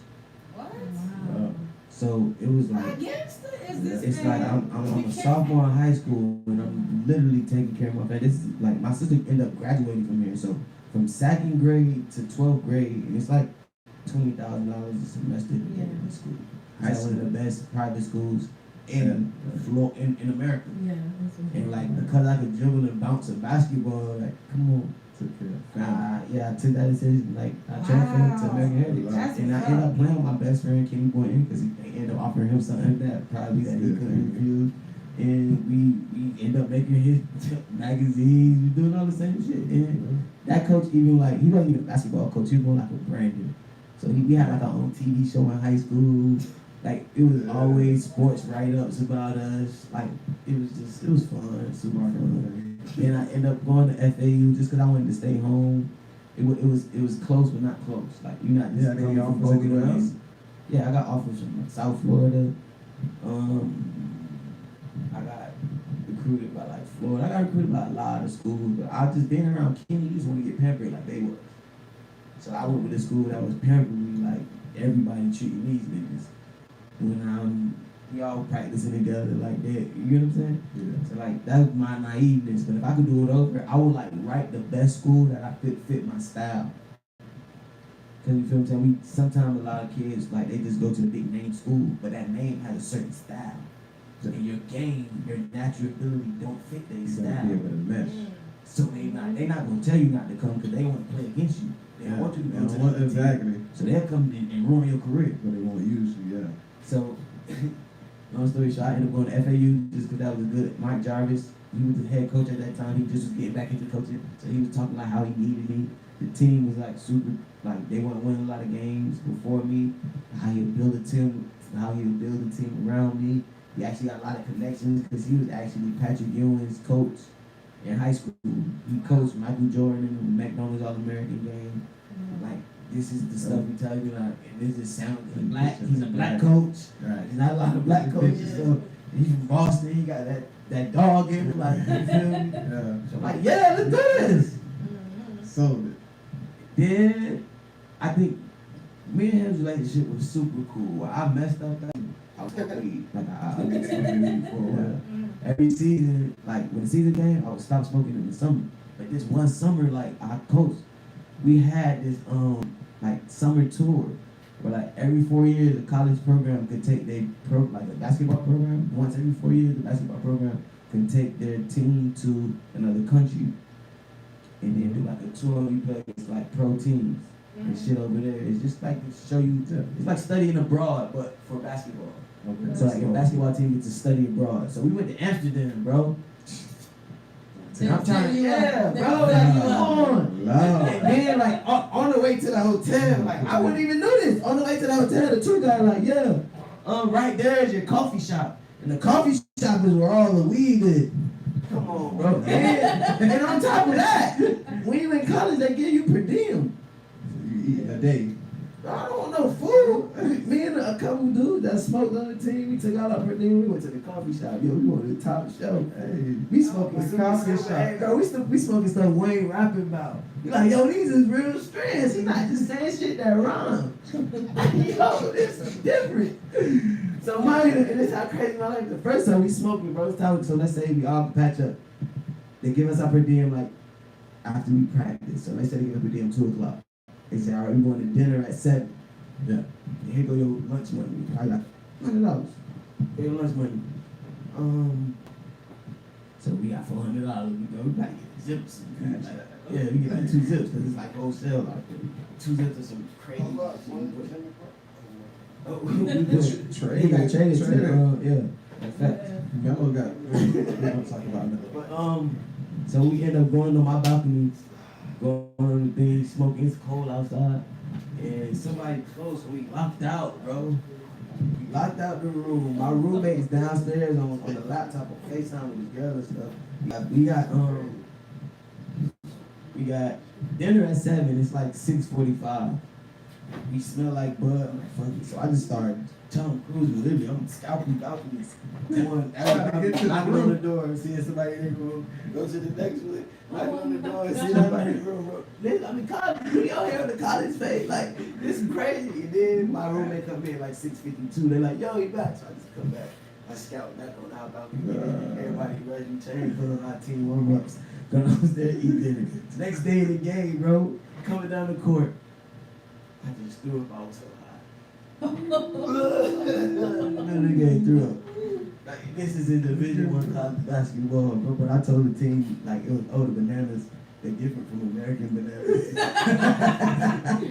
Hey, don't eat those bananas overseas. Don't eat those bananas in Amsterdam. But all food overseas is different because it's processed different. Like, American food is processed terribly, so like your stomach is not gonna like the more natural ways to process food. Right. Your body is, you don't have some stomach aches if you ever travel. That's the street game right there. So what happened after that? So after that was nothing. I get in trouble. Oh, but I ended up getting in trouble because when we get back to school, this guy again. We play Madden in the dorm room. I'm like, my roommate like, bro. But at this time, I'm still smoking because I already kicked. Like, I had a regimen when I stopped smoking. I just, when the Amsterdam, it's over. Right now, I'm just gonna stop smoking. If I get tested, I'm going to buy detox and all. Yeah, you feel me? Just packs. Man, I'm playing Madden in the dorm room all day. Playing Madden. And they're like, bro, let's go to this party. One of my roommate, like, bro, let's go. He wasn't my roommate. He played football. My roommates are all basketball players. He played football. Me and him was best friend. Like, the football team hated him. They call him, oh, you play basketball, nigga. But me and this dude playing, man, and they were like, bro, we got some sour diesel. This white boy named John got some sour diesel. Like, fuck me out. Jesus. So we get to the party. Dude ain't even got the party. Dude ain't got the weed. And we like, oh, bro, that's that at the school. I'm tight at there. Like, bro, he just used me for a ride. He wanted to come to the party so bad. And the party got shut down. So we like, damn, bro, now niggas tight because the party shut down and the white boy said he ain't got the weed on. I'm like, nah, bro, it's right in my car at the school. So when we go to, we get in the car. So we should turn this into a movie. I'm putting all this in the movie, but my life is crazy. This is good. My life is amazing. It's crazy. So, because I didn't even tell you how I met him. Like, that's a whole different story. I met him about to fight him. Like, nigga about to fight him. It's crazy. We gonna get it. That's what I'm That's a saying. big My dude life's over there. amazing. Y'all don't see him on My life- camera, but he's a My big life's dude. amazing. But so by this point, after that, we people do he get all this. He want to brag and show us like we the athlete, so he want to be down. So he got like a 14. He grabbed the whole 14. Like he don't just grab the little bud for the sneak out. He grabbed the whole 14. Like, hey bro, look what I got. I'm not thinking back then, and like that's dumb. I'm like, oh shit, this boy got the whole 14. We about to be so boy, we rolling up. Damn, run out of route. So we got to go to the stove. When we slide to the stove, we get to the stove. Come out of the stove, we driving back to the park, like the student apartments. So we pull in one spot. But mind you, on the way back, my dumb ass, I ain't turned the lights back on. So I ride with no lights. Oh man, Boom. not where you was at. Both of the time, no lights. And I just left the corner store, like right around the corner from the apartments. Leave the apartments, driving, pull in one spot. Somebody like, bro, this shit's uncomfortable, bro. It's too hot. Let's go to another spot. So we drive in, I pull out, go right to it, like a curve down, spot under the tree. What was tree? Like the first blunt, then rolling one in the front seat, he rolling one in the back seat, right boy rolling one behind the passenger seat. I just lit one. We smoking, bro. We gotta hit the flashlight. The flashlight in the window. Hit the flashlight. I'm like, oh! So I got another door, trying to eat up out there. I'm talking to the officer. He like, yeah, blah, blah, blah, but the officers know me because I play basketball. I'm like the face of the basketball team, like it's a big ass life-size poster of me in a cab. So basketball, like everybody knows me playing basketball. This nigga get in trouble a lot, so police know him too. So, I'm outside trying to like squash the situation because I got the clean face. So I'm like, yo, what's good, officer? I'm like, yeah, man, I'm trying to give me some pussy, man. Left the party, drop my niggas off. Like, yeah, I'm waiting on this girl to come downstairs, about to be out of here. So he's like, all right, you sure? Yeah, blah, blah, blah. Like, oh, you ain't have no lights on. Blah, blah, blah. I'm like, oh, no, I just left the stove, had it with some colors. I'm just about to wait on her, but what the fuck? Yeah, always good. Had to get out from that angle. Yeah, I'm talking to her, I'm talking to her, be like, all right, cool. But when I open the door back up now, it smelled way more like weed than it did before. It's because the white dude panicked and the whole 14 he poured like he tried to eat some of the got over his shirt. With the man. And he went to like trying to rub it in the carpet and that friction was making it smell like weed. So long story short, we all beat that. Like nobody got in trouble right then, just the white boy. The white boy didn't go to jail. I'm like, I am everybody's like, Different turn events. so yeah, everybody in the car like, what yeah. Crazy. Damn, that's crazy. I don't even look at this like that. But that day, me and him leave, I even got a pre-roll in my like, I had some cargos on because I was a fucking Wiz Khalifa fan. It was cargos and Chuck Taylors and papers. Taylor Gang your die, fool.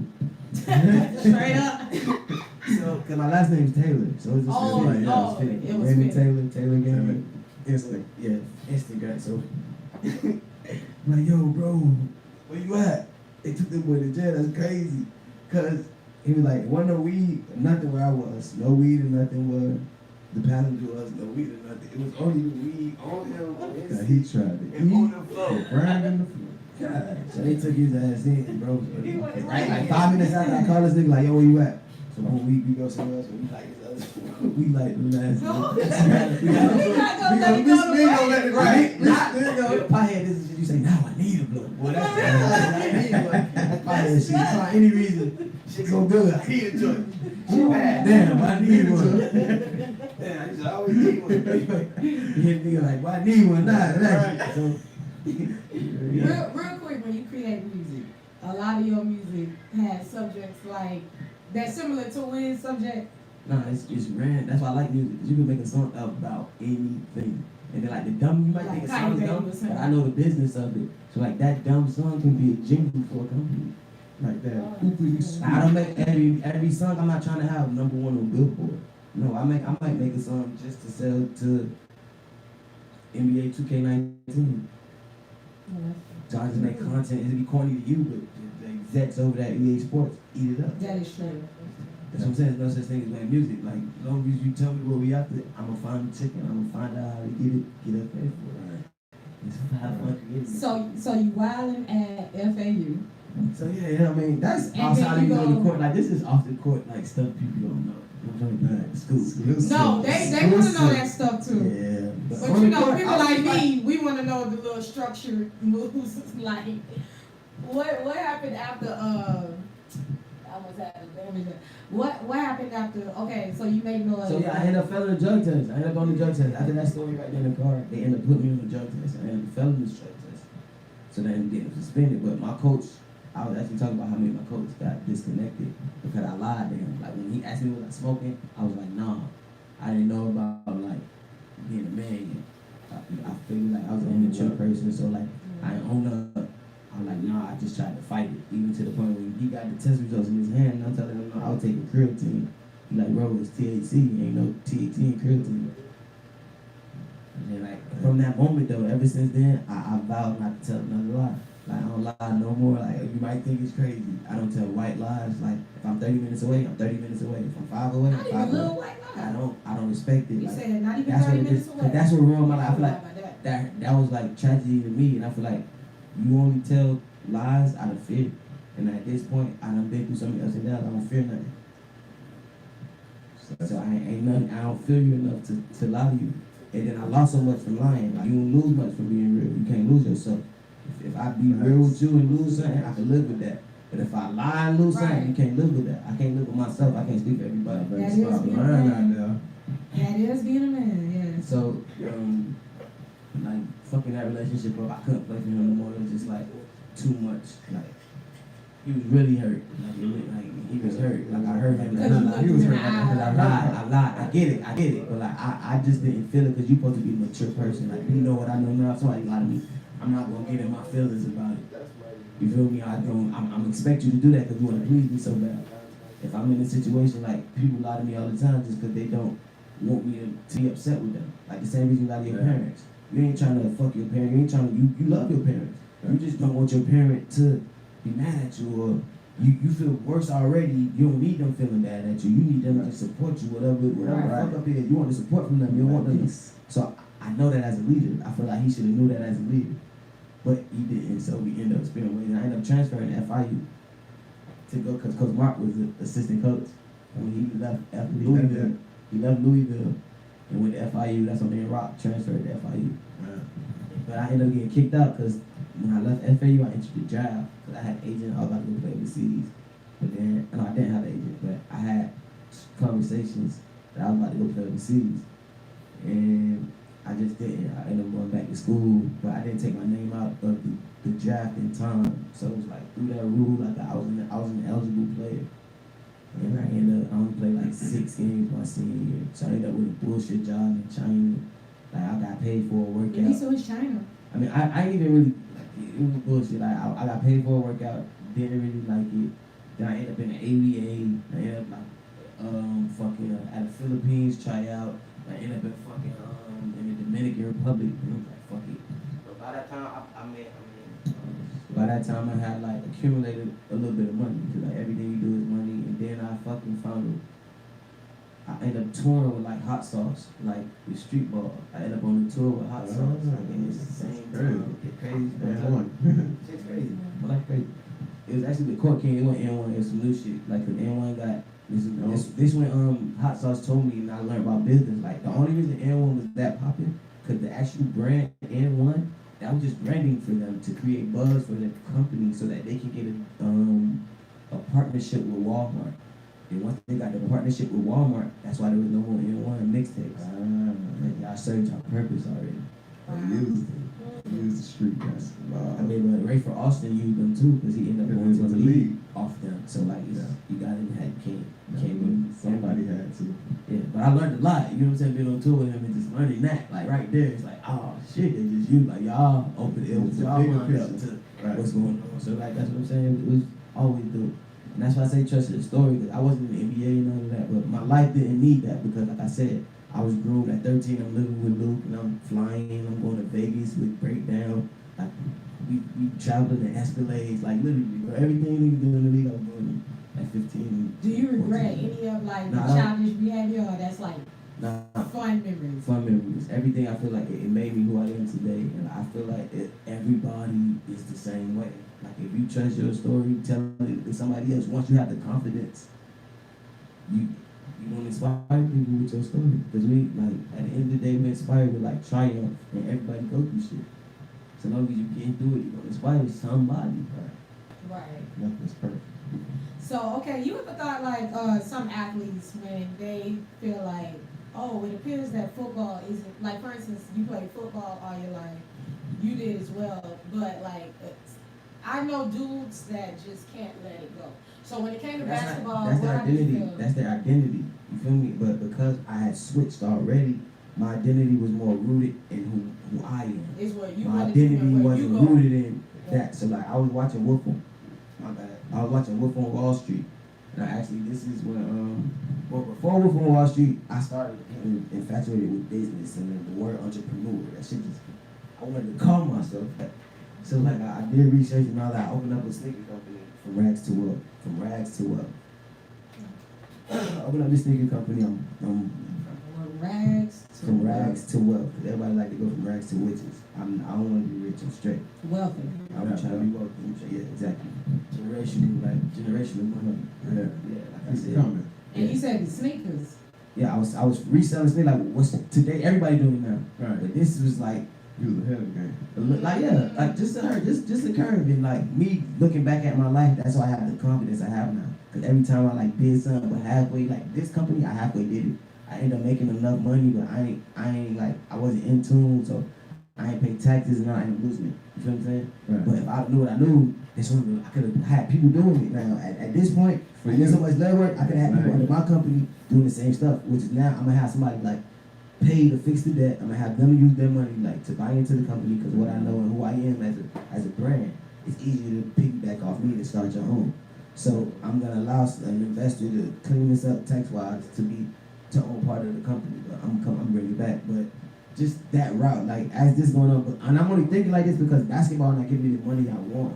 I'm making money off of it. You get what I'm saying? I'm not living outside my means either. That's another reason why I was able to sustain not making the NBA and finding myself and able to make a lot of money other ways because I didn't live outside of my means.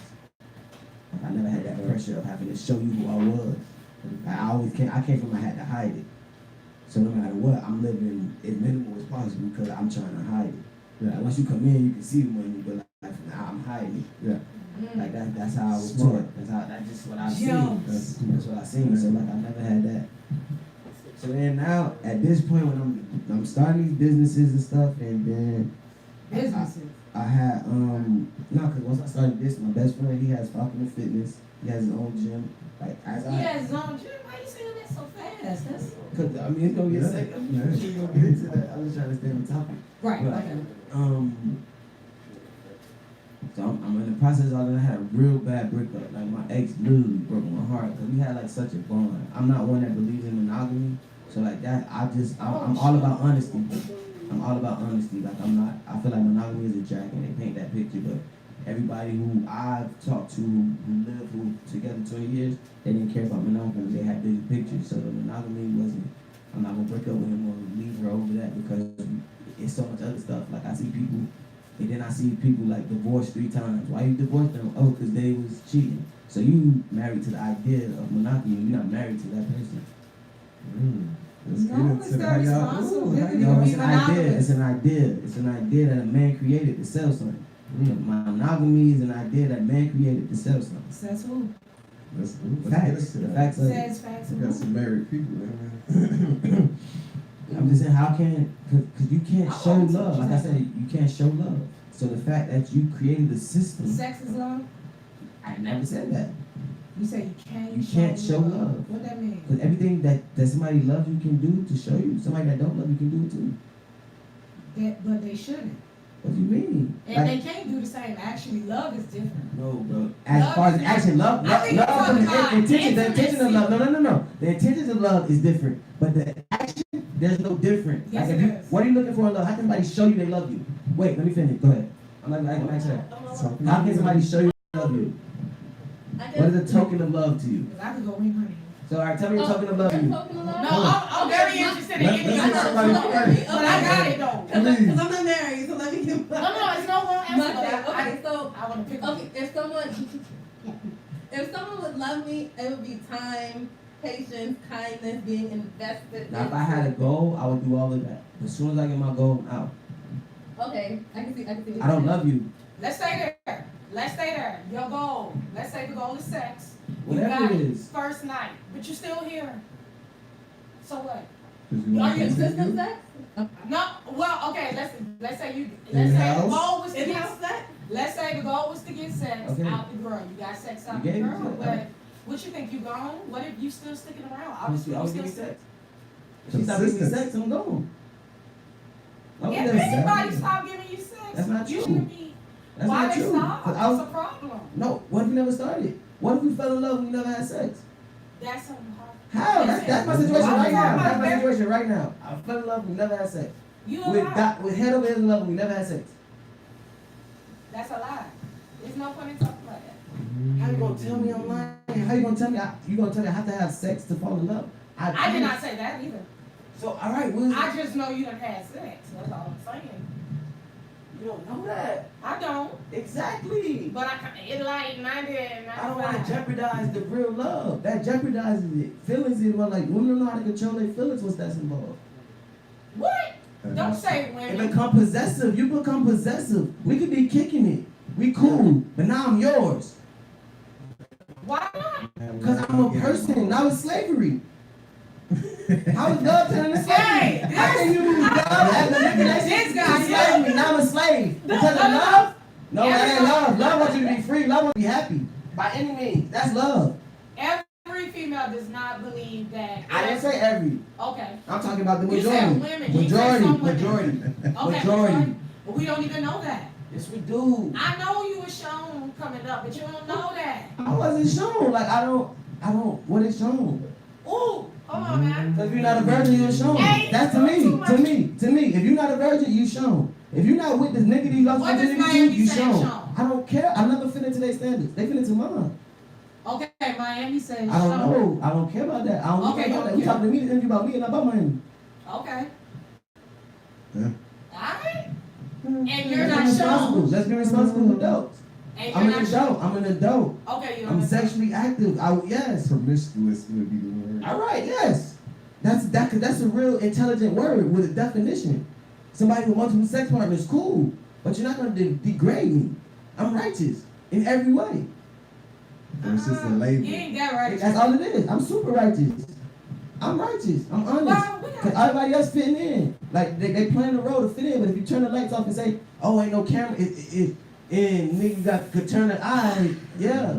I Who don't think you being know what free? you're dealing with. I love the debate. Listen, you said fitting in, like not having multiple partners. What if I can say you're fitting in because it's easier to have multiple partners? It's not. Yes, it is. No, it's not. Everybody wants It's somebody hard to to own have somebody. one partner. I have one partner right now.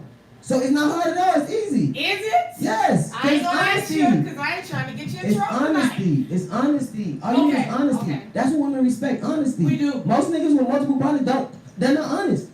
That's why it's not easy. I'm talking about honesty. My methods, I'm only talking about honesty. I don't speak for liars. I told you I don't lie. Okay. So take me out of the equation of liars. I'm talking about niggas who keeping it real. You don't care. It's too much other shit that you need done to be worried about what I'm doing when I'm not with you. We building business. We building all type of shit. It's millions of dollars on the line. It's billions of dollars on the line. What does it matter what I'm doing when I'm not with you? When we together, it's vibes. Ain't no disrespect ever. Never no disrespect. You Nobody giving that ever same respect to the disrespected. female. Exactly. You do what you want to do. When I'm not with you, I'm not asking what you're doing. Go be free. Handle your business. Come back to me with a peace of mind. Be clear-minded. I want you to come back to me thinking what that nigga could have been at lunch. Go see what he is. You're not going to get me. Come back. I know you would. Your ex broke your heart. How? Because she lied. If She's she a was liar. truthful. I don't care about none of that. We was rocking with the truth. Me and my ex, we had some crazy shit. We had life. It's a popular ex. I'm a rock star. Like, I live a rock star's life. It's a popular ex. Like, I mean, this she from probably high was school somebody- ex. Nah, this college ex. College. I lived like 2 years. 2 years, like my last 2 years of college. Like, leaving college, growing up into a man. Who does Who this ex Hercules? Nah, like a lot of people know her in 305. You know, you know. You don't, If you know. you know. I ain't giving out no information, giving out no new love. No new love, no new love. Yeah, leave her in the past. Y'all did that. Exactly. That's Digging respect. it. Exactly, and that's why I demand my respect, because I'm gonna be respectful. So I don't need you giving me rules for me to be respectful. Then anybody can fit your rules. You don't know if I'm your soulmate, because you done gave a nigga rules. Anybody know how to follow rules? That nigga be him. Let's see. Everybody does not know how to follow. Everybody knows how to follow rules that they want to follow. Exactly. Niggas is not out here killing niggas because they ain't want to go to jail. Niggas not out here robbing ass because they don't want to go to jail. They don't care about your rules, so they not following them. Anybody who care about you is gonna follow your rules. That don't mean that. What does that mean? I don't mean you're supposed to be together. Just because I love somebody, I'm gonna do dope. Why you gotta talk about rules with us? We gotta talk enough because we can go in with this subject, but we didn't come. I like it. I like it. Yo, we need to get the Marriage marriage. counseling. We need so we can just I have just feel different like perspectives. honesty. What do you think about marriage? Marriage is corny, but what marriage is supposed to symbolize is a beautiful thing. What marriage is supposed to symbolize is a beautiful thing. But anybody put somebody else in your business is corny. If me and you have a bond and I ask her for her opinion, that's corny. To get married, you need a witness, don't you? Corny. Period. I mean, My bond don't need no approval from nobody. We know what we got. Now we can get mad because you want to shit on these bitches. Yes, I'm your nigga. Let's shit on you. You gonna have the big whatever wedding you want, whatever ring you want. Let's shit on you. But that doesn't symbolize our love. That symbolizes us shitting on them. so that's for the people. Period. That has nothing to do with our love. That's him. That's Nothing. his standards. Okay. Heard it. I love you. I can't express that. I die for you. No. But you want me to do that? No. You Let's wanna live die. together.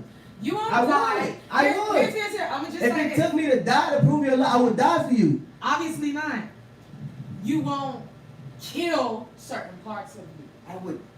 for the person you love. Yes, you do. That's why people lose that and that's why You I still realize wanna- when you really love somebody, you don't do that. I've done that before. I've lost myself because I've loved somebody, and that person don't like you no more because they fell in love with who you were before you start losing yourself. I go insane. Like people go insane. People go insane trying to, like, bro, we're entitled. At the end of the day, we're all in different worlds. You've been through different shit before you met me. I've been through, so we never gonna be the same person.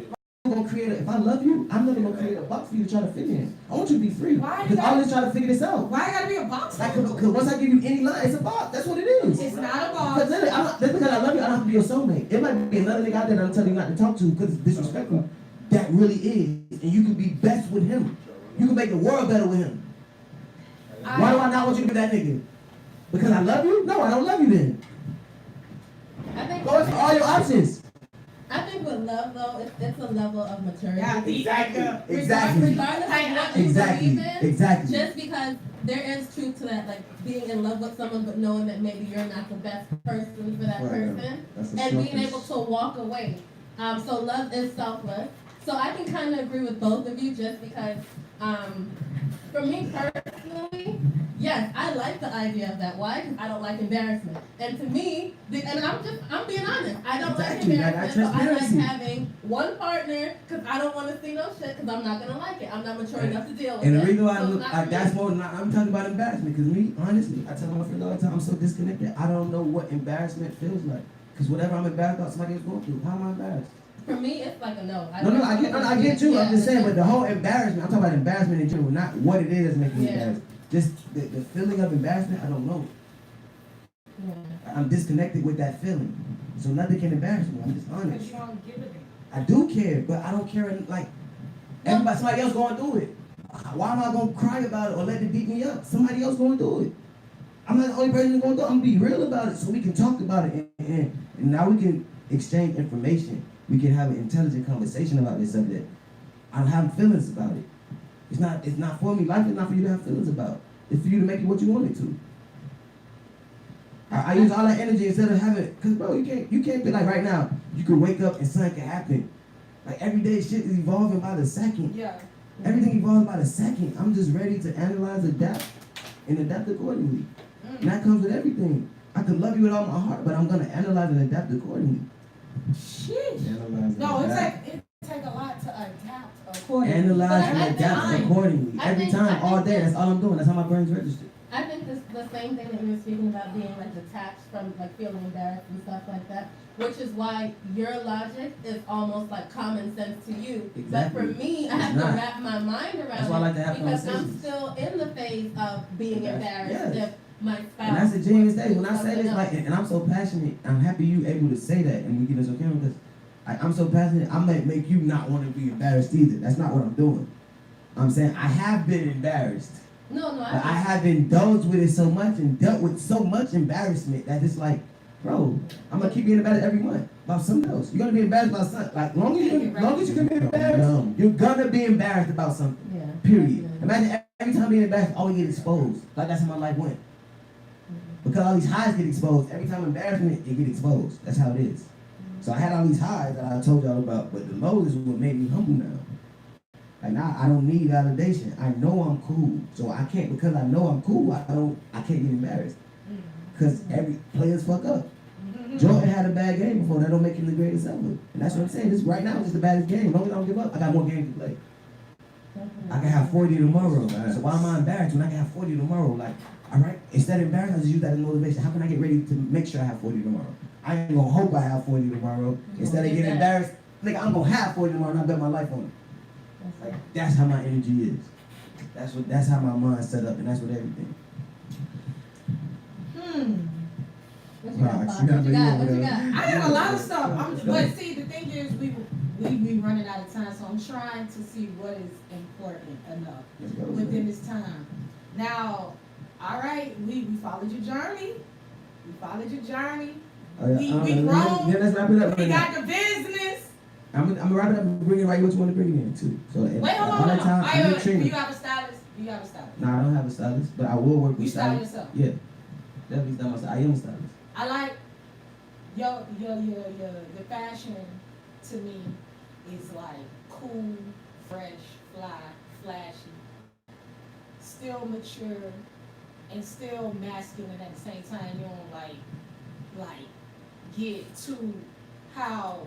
It's like where you take it, somebody else, if they would have done it, it wouldn't have looked right. Or a little too feminine or something. Like, I like how you keep the masculinity in your fashion. I think for me, it's not forced, so I like it. Even if it's something I wouldn't like personally wear, it's just not forced, so I like it. I'm fucking with it. That's it. You got nice fashion. I this is out of homework. Like I feel like I do a lot of fashion homework. Like, and I'm around. Like when it comes to fashion, I'm not gonna let you speak ill about brands, because you don't know who made it, like, you know, like that. And that's how I buy pieces. So a lot of times I'm not trying. I'm just putting pieces on. Like I don't shop and put outfits together. Like that's not how my wardrobe works. You know, I go shopping often, so I buy pieces. I might find this piece. I really love this piece, and then I design too, and I work with brands. So I'm like, this is somebody who gifted me this. I'm an ambassador for brands all the time. So that's a brand out of Miami? Yeah, it's a brand out of Miami. Hard. Brand Miami. And DSBG don't sell me great. And then the hat is mine. The same artist that painted the wall. Then he got me. I got a collection under my clothing line. No, you need to talk about the hats at some point. That's I was watching Wolf on Wall Street, and he said something about a degenerate. And I looked the word up. It's like somebody that the world thinks falling off. Yeah. But like when you're finding yourself, the world gonna think you falling off. And I've studied greatness. Nikola Tesla. They thought he was crazy. So the world thought he falling off, but he was sophisticated. Walt Disney, they made him go to court to prove his competence. The world thought he was crazy. He was on something. Disney, one of the biggest growing houses now. So I feel like and that's how I came up with my clothing line, Sophisticated Degenerates. Because you have to have a plan, and your plan is gonna make you a degenerate. Because the masses are followers, they aren't leaders. Facts. Majority, like right now, what normal is just what conformists do. Conformists create normal. So when you're a genius, you never you're degenerate. You're misunderstood. You're the weirdo. You out there. You by yourself. And that's the beauty of it. That's why I like creating, because now it's like I don't have the pressure that most. I studied all these creators. I studied them. So I don't have the pressure that they had because I know I have this gift, and I'm not going to let them use this gift to make me crazy. I'm just going to paint my picture. Like if I got to step away from the glitz and the glam and come to North Miami in a secret location, this is my. I spend more time in this here than I do the 5-star, the mansion, like the penthouse. Like I got places I can go, but I spend way more time here because, like you said, old school. I could give my refrigerator with the. So I say what she said that earlier, bro. I got it. I ain't straight. I feel that to so many levels. So many levels. Like when you find a piece, you don't need validation. You're gonna find yourself saving so much money. We spend so much money seeking validation. And at the end of the day, we make whatever we spend the money on popping. Like we buy Gucci to feel good about ourselves. But when we stop buying Gucci, who gonna buy Gucci? Now these tattoos. How many tattoos do you have? I've been wanting to ask that. I stopped counting at 20. You stopped counting at 20. Yeah. Like once you get like a little, you don't know how to count. What's your name? Oh, go ahead.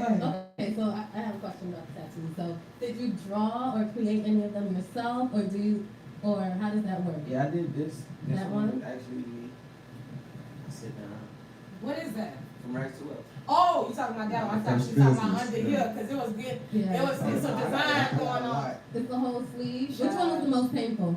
My stomach. Yeah, definitely my stomach. I'm very child. You're exercising your right to your. Okay, so anyway, there was a lot of tattoos. I don't know. So anyway, There was a lot.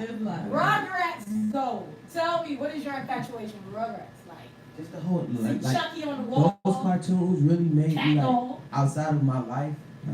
Like I always been like I was an introvert, but I was so successful at stuff. I always forced me to be a people person. Yeah.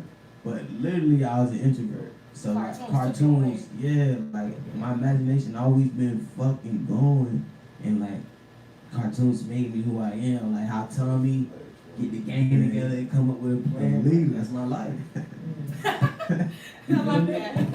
You gotta get the gang together and come up with y'all plan. Like even if it's nothing, cause like look, well, we watch an episode of Rugrats and it be something totally different. Then we get back to with a couple and two sticks. Yeah. Right.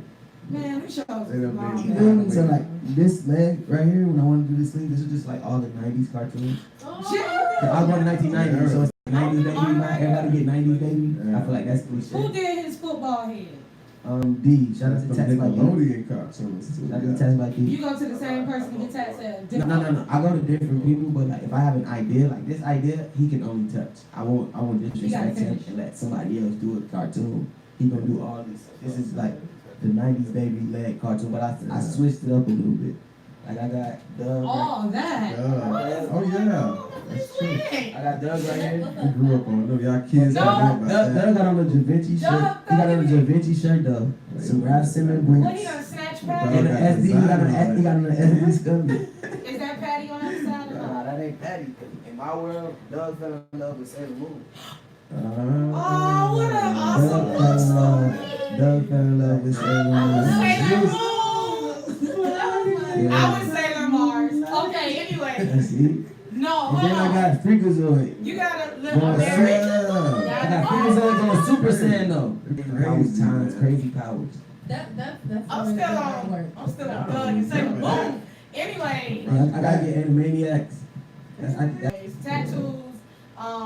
You play ball, different kinds of ball. Now, how are you?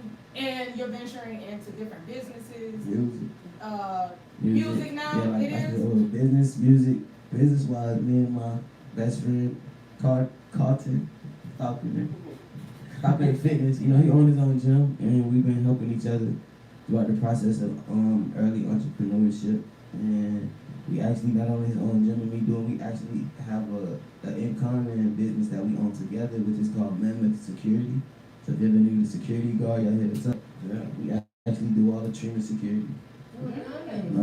Black owned. So yeah, and then music wise, I got a lot of people that I produce, and I'm just using my platform and knowledge, being around someone like a Trina and what she knows and what she's dealing with every day, what I'm helping her deal with.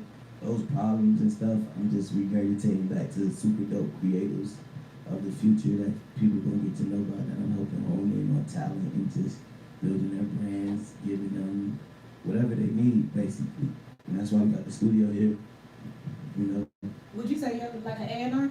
Yeah, I'm definitely an A&R in the works. I mean, I'm not an A&R because I be self-proclaimed A&R. Nobody's paying me to be an A&R, but I'm honing in on my skills. You got a lot of hats. My A&R skills. I just feel like in life, like I said, that's what I am. That's why I stopped giving myself limits, because you can do a lot more than you think you can.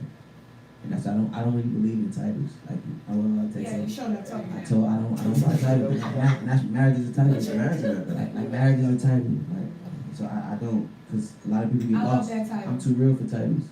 Like I believe in love though. I believe in love. And like what they taught us that marriage is supposed to be, I vibe that. But I feel like truth don't fail as much as marriage has failed. When something is true, it don't fail that much.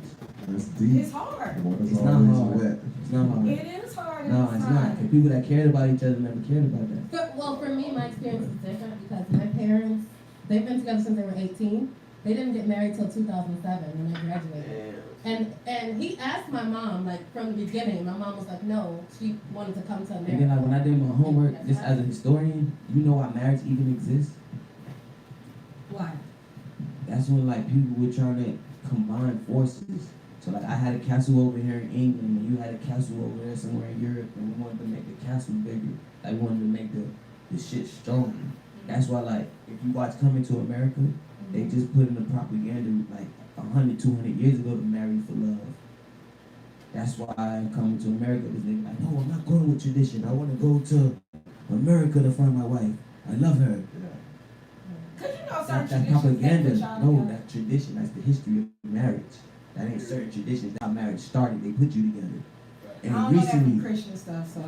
Christian stuff, people a lot of truth away, but that's I mean, another you story. know, that's another a day whole, too. yeah, we can have a whole We can do topic. that. We can do that. We can do that. But not just Make the decisions you make. dope art. Somebody said dope art. Okay.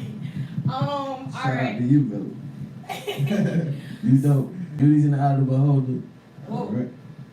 All right. So, man, we definitely gotta have you again. Though, when we talk about that type of stuff. So No, number really. 2, but before you go, we got this whole thing. All right. So you doing music? You doing some music for the hobby, or you plan to put some out, like to really promote soon? I actually have a song out right now on iTunes. It's called Flex. It's under the artist name of Ray Almighty. That's not the artist name that I'm finalizing it. I'm Okay. just finding myself, and I see how 2 Chainz, he changed his name to the and all that. So I'm having fun right now. Okay. I'm really just honing in on the skill, because like I'm a real artist. So like there's no rush. Like I'm not in a rush to put out music to be famous. Like that's not who I am. Like when I put out music consistently, it'll be because I mastered the skill and I can.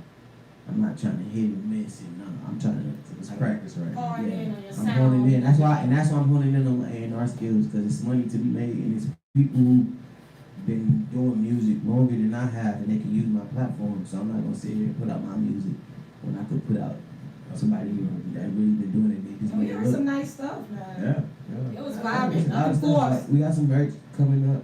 I actually got this company I'm trying to start. It's like a movement called Team Sport. And it's basically like if you're a creative, you team sport. And then like if you're a creative, you need other creatives.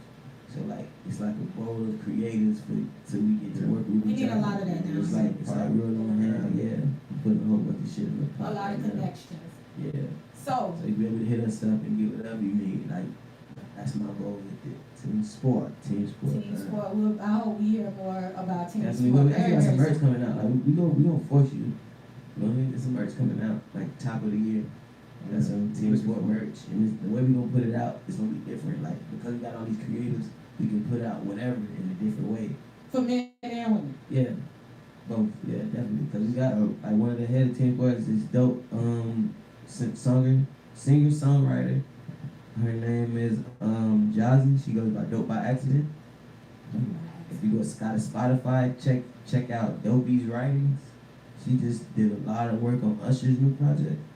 Oh, and that was a nice project. Dopey, Yeah. my people, Team Sport did a lot of that. Team Sport had something to do with Kanye's new project. So like, we working on team sports. Really working. Oh, so everybody. Alright, so what about, alright, so you I'm back on this music stuff. So you plan on making music with you got any tracks coming out with the baddest? Yeah, but my early music is gonna be like, I'm using her vocals in like different ways. It's not verses and stuff. Vocals. I'm using vocals of her in like super cool creative ways at first. And then I'm gonna get out a song. We have to do a project or something else. But right now that's too cliche. Do a song with your girl? No. You in love though? I know, but like that's what I'm not regular. Like that's right. That's what everybody else was in. Because we don't have to. Make music and yeah, like I just did music with her and I wasn't on nowhere. I just helped put the music together. I'm on Blue Magic. They just know you round and she's round. Exactly. You get them what we want. Quavo did one with this girl. That was crazy. Listen. He didn't really. He put it like a half a bar. He got a couple half a bars. Listen. Check. I be geeking. Right. This how that nigga into pieces. I like that. I like music. You gotta add. Nah, come on. Let's keep it easy. You gotta answer the number one question. Is at what point of this tremendous, awesome life story did you snatch Trina? How did you snatch Trina? All right, it's crazy. And it speaks more about you. This is crazy. So the last time I was playing professional basketball, I just got cut, bro. I just got cut. Like 2 days later, I got an uncle that does management in the industry. And he had something to do with the dude, 2 million. I really rock on any block. He was at G5 on Tuesday. And he asked me to take his son. My uncle asked me to take my cousin, his son, to the club. Because he was doing day-to-day stuff for 2 million. So all right, cool, I need to get out anyway. Because my mom, if I got to see my next move, I just got cut. Blah, blah, I got like 20 bands to my name right now. I ain't trying to touch the other, like, what am I gonna do? Like, so get there, and like the whole time I'm there with me, is dude named Frankie and Lil Byron Trice. That's Clean Face. Clean Face. So, Okay. my uncle is his dad, Clean Face, and Clean Face Jr. That's who I'm at the club with. So it's me, Clean Face, and Frankie. So Trina in the section, me and the 2 million section, Trina in that section. So I'm like, bro, Trina keep looking at me. Like, man, you tripping, bro. You feel you always be this confident person all the time. Then you Hold on, what you was jangling? No, but it's the crazy part about it. You was making it rain?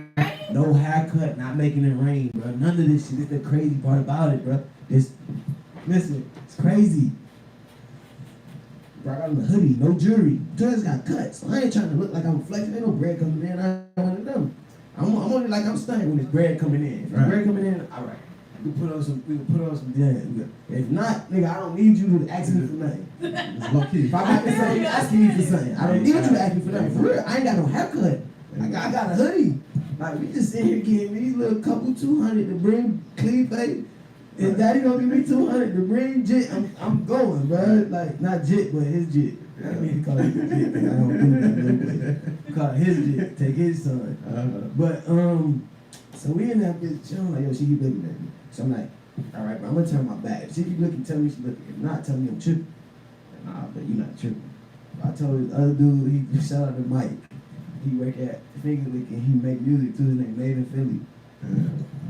Made in Philly, I gave Made in Philly the phone. I'm like, bro, here, take my phone, pass it to Trina. He like, oh, that's Trina. I'm like, nigga, I know. I'm getting my son on. I know she's looking at me. He don't know that she was looking at me. I know she was looking at me. So I'm feeling my, I'm like, nigga, I know. Put a little like, get a phone, nigga. I said, nigga, get a phone and just point at me. So he gave me the phone. She looked at me, looked down at the phone. She looked at me, looked at the phone. She put her number in there. I texted, like, yo, what's up? Trina, this Raymond, I ain't live no more. Because, like, long story short, we have crossed paths. Like, me living with Luke, you know, I done been in the place. I was just a little nigga with Luke. So this time I texted her that night. I'm like, yeah, I ain't live no more. What's good? So she just was tickled. Then we started texting, and then like conversation with me is different. Like it's not she's not used to honesty. She's not used to niggas being blatant. Like I think I told her some shit like I'm not looking for a girlfriend, but she not used to niggas that meet her, I want you to be wifey. Yeah. So like, what the fuck you mean you don't want me to be no girl? What the fuck? So it's You was like, being real. yeah, I was just being, cause I want to break your heart. I'm not trying to bite off more than I can chew. I don't know what you're looking for now. I got 20 bands to my name. I can't. You can have all this tonight. Like, yo, like, you take this tonight. Like, I can't bite. I ain't on that. But then, like, just talking, and she know I had plans, and then, like, she just tell me more business stuff and put me on ways to make money. Like, she would pick my brain because, you know, I had a different life than she did. So it we had real conversations, that's what I'm saying. And nothing to do with sex before we fell in love. Nothing to do with sex. We fell in love, like, off of just, damn, like, I told her the shit you telling me, I wouldn't even believe. How you know you love her? Telling me this, because it's you telling me this, like, you don't got a reason to tell me this. You ain't got no reason to gas me in the game, right? Like, what for me you gave me? Like, but that makes me feel better about myself, because you can make me feel better about myself. I love you, because not many people can do that. Yeah. And like, just to see what you're doing as the history, like the legend that you are, like to see how you do this, you move, like, bro, you love her as a fan. Like, regardless of, like, to get to speak to that and learn from who she is and all her decisions and that ball of confidence and energy, like, bro, how do you not love her? Any sex. Like, that's what I'm saying, regardless of sex, intimacy, how do you not love that person? Yeah. Okay. Hey, we appreciate that exclusive story. Be confident in yourself, not my nose. Yeah, you gotta be confident. But be confident in you. And the way that night happened. And it's crazy. It's the, like, any dude would dream of that. Bro, my Sophisticated Degenerates, the slogan for the company is called Crazy Enough to Believe in Yourself. Because, like, in any logic, I'm not supposed to believe in myself. In that situation, I'm not. You just got cut from a team that was underpaying you. Like, you're good enough to be in the NBA, right? You're not even in the NBA, you're in the ABA. So you getting crumbs. You get like $3,000 a month. Wow. You get cut from getting $3,000 a month. What am I supposed to do? How you doubt yourself after that? Like, how am I ever supposed to doubt myself? And I love her forever, because, like, just her making that decision, if she changed her mind tomorrow, like, you know what, my standard's just up. I want to fuck with a billionaire. She can do that, and I respect her. She put in enough work. If that's her standard, I'm not a billionaire. So if she want to go fuck, I can't. You know, you deserve that. If you feel like you can go do that, I'm going to support you. You're not going to have nothing here to say, because that's what I'm saying. Like, that's why I got that tattoo. Like, the tattoo is not like, oh, I'm blah, goo goo gaga. No, it's like real, like, to my life. She done. Like, if she didn't make that decision, y'all wouldn't be here right now. We're gonna talk about a lot more other shit. Y'all done got to know me a lot more ways. But to strike y'all interest, to do an interview with me, she had to make that decision to date me. Maybe, but no. I think you popping enough. I mean, I've been popping for a while. Yeah. But I'm just saying, like, just now what I'm saying is take it serious. Before it was like, yeah. I was like, oh, if that's his girl, he gotta know something. And I respect that. Like, I ain't judging nobody. I ain't a bad. That's just how the world. It's how the world works. And like I'm saying, at the end of the day, I hear myself. It ain't like I've been promoting and branding all this shit I know, and all these people I know, and all this shit I've been around. My Instagram now full of me taking pictures with every time I chill with one of my niggas that's somebody. Right. That's why they always chill with me. Right. That's why I have that clientele. They come over me and it can be an escape from, like, niggas want to escape from that life. Really? Yes. It be looking like The new niggas don't. The new niggas don't. The niggas that come from nothing. You gotta think about it. Okay. They had nothing in their whole life. Nobody never cared about them. So, but you gotta think about people that been that season. Some niggas used to it. They trying to chill sometimes. They don't want to vibe. Yeah, come on, bro. Put the camera on. Right. Yeah, like, for real. Like, when I vibe in LA, have parties and stuff, bro. Cameras go in a box at the door. Get your phone when you leave, bro. Have a good time. Like, let's have a party, man. Let's party. You ain't trying to be worried about TMZ. Oh, I don't know you like that. You broke. Like, not saying you, but somebody in this situation, broke to me is if you ain't a billionaire. So don't be offended if I'm broke. I'm broke. I'm broke. I don't play games. I ain't got a billion. I'm broke. Like, I'm saying, for real, I've been around people who literally, bro. Like, niggas leave the club. I've seen one of my peers leave the club in Miami. Like, yo, you want some pizza? This how you flirt with chicks. You want some pizza? Yeah, take a PJ to Chicago for Chicago bitch. Then fly back to Miami. That's money. Like, come on, I don't have that type of money. I'm not living. I'm not gonna act like that. Let's go get some Pizza? Chicago pizza. That's what I'm saying. They going to Italy. Yo, oh, you thinking Italian tonight? Oh, yo, somebody making spaghetti? No, gas the pizza. We're going to Italy. Like, I need bread like that. Like, yeah, that's the shit I'm on. Like, that's the moves I'm making. That's a whole different level right there. Oh, wow. Okay. Well, is there anything you want to make sure you tell the people before we close out? Any, because you told us what's next, what you got going on. Told us about some of your tattoos. We ain't see them all, but I don't think we should. And, you know, you just got a lot going on, and I'm really like. I just say stay encouraged, man. It's like how society works. It's feeding self-doubt. And like my whole lifestyle is to tell you to believe in yourself. Cause like the most astronomical things I've ever done and that probably inspire you the most all happened because I was crazy enough to believe in myself. Be crazy enough to believe in yourself. I'll take that to the bank. And What I always would. what I always wear. Yes, sir. Anytime you post a picture, I'm putting that in the caption. Nah, you gotta kill With the the damn drip, with that with one. the Wait, drip emoji. are you the first person to say that, or you got that from somewhere? You got it. Nah, I said that. That's yours. Yeah. Oh that's man. me. Okay. Well, we are glad. Once I go, my notes in my iPhone, that's a book. Somebody found my note. Like, watch this. I'm gonna just read it with my phone right there. I'm gonna read out my last random note. Yeah, Y'all be read like, us your listen, last it's crazy. random note. Y'all should add this a section. And y'all TV show. Let's hear it. What's your last random note? My shit is.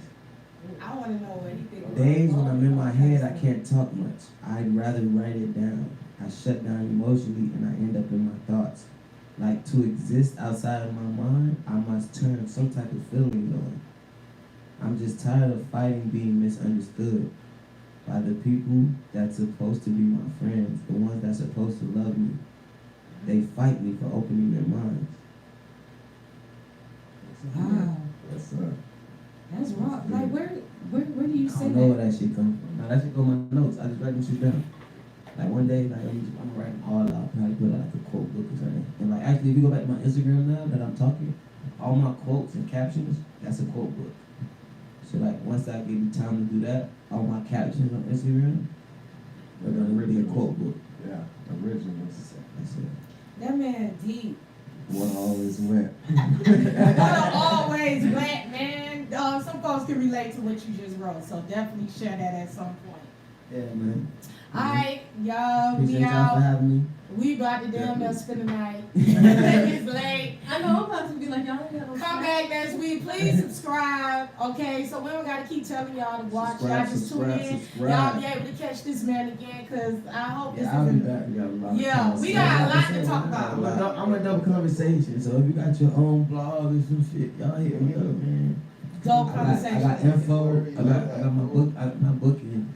How they can reach you on Alright. social media? My social media, my handle on Instagram is Raymond Taylor 2, TOO, and like that came from like when you speak about greatness, you gotta put my name in the mix. So Raymond Taylor 2. The confidence Got of it. this guy. Alright, We out. we TOO. out. About to take this pic.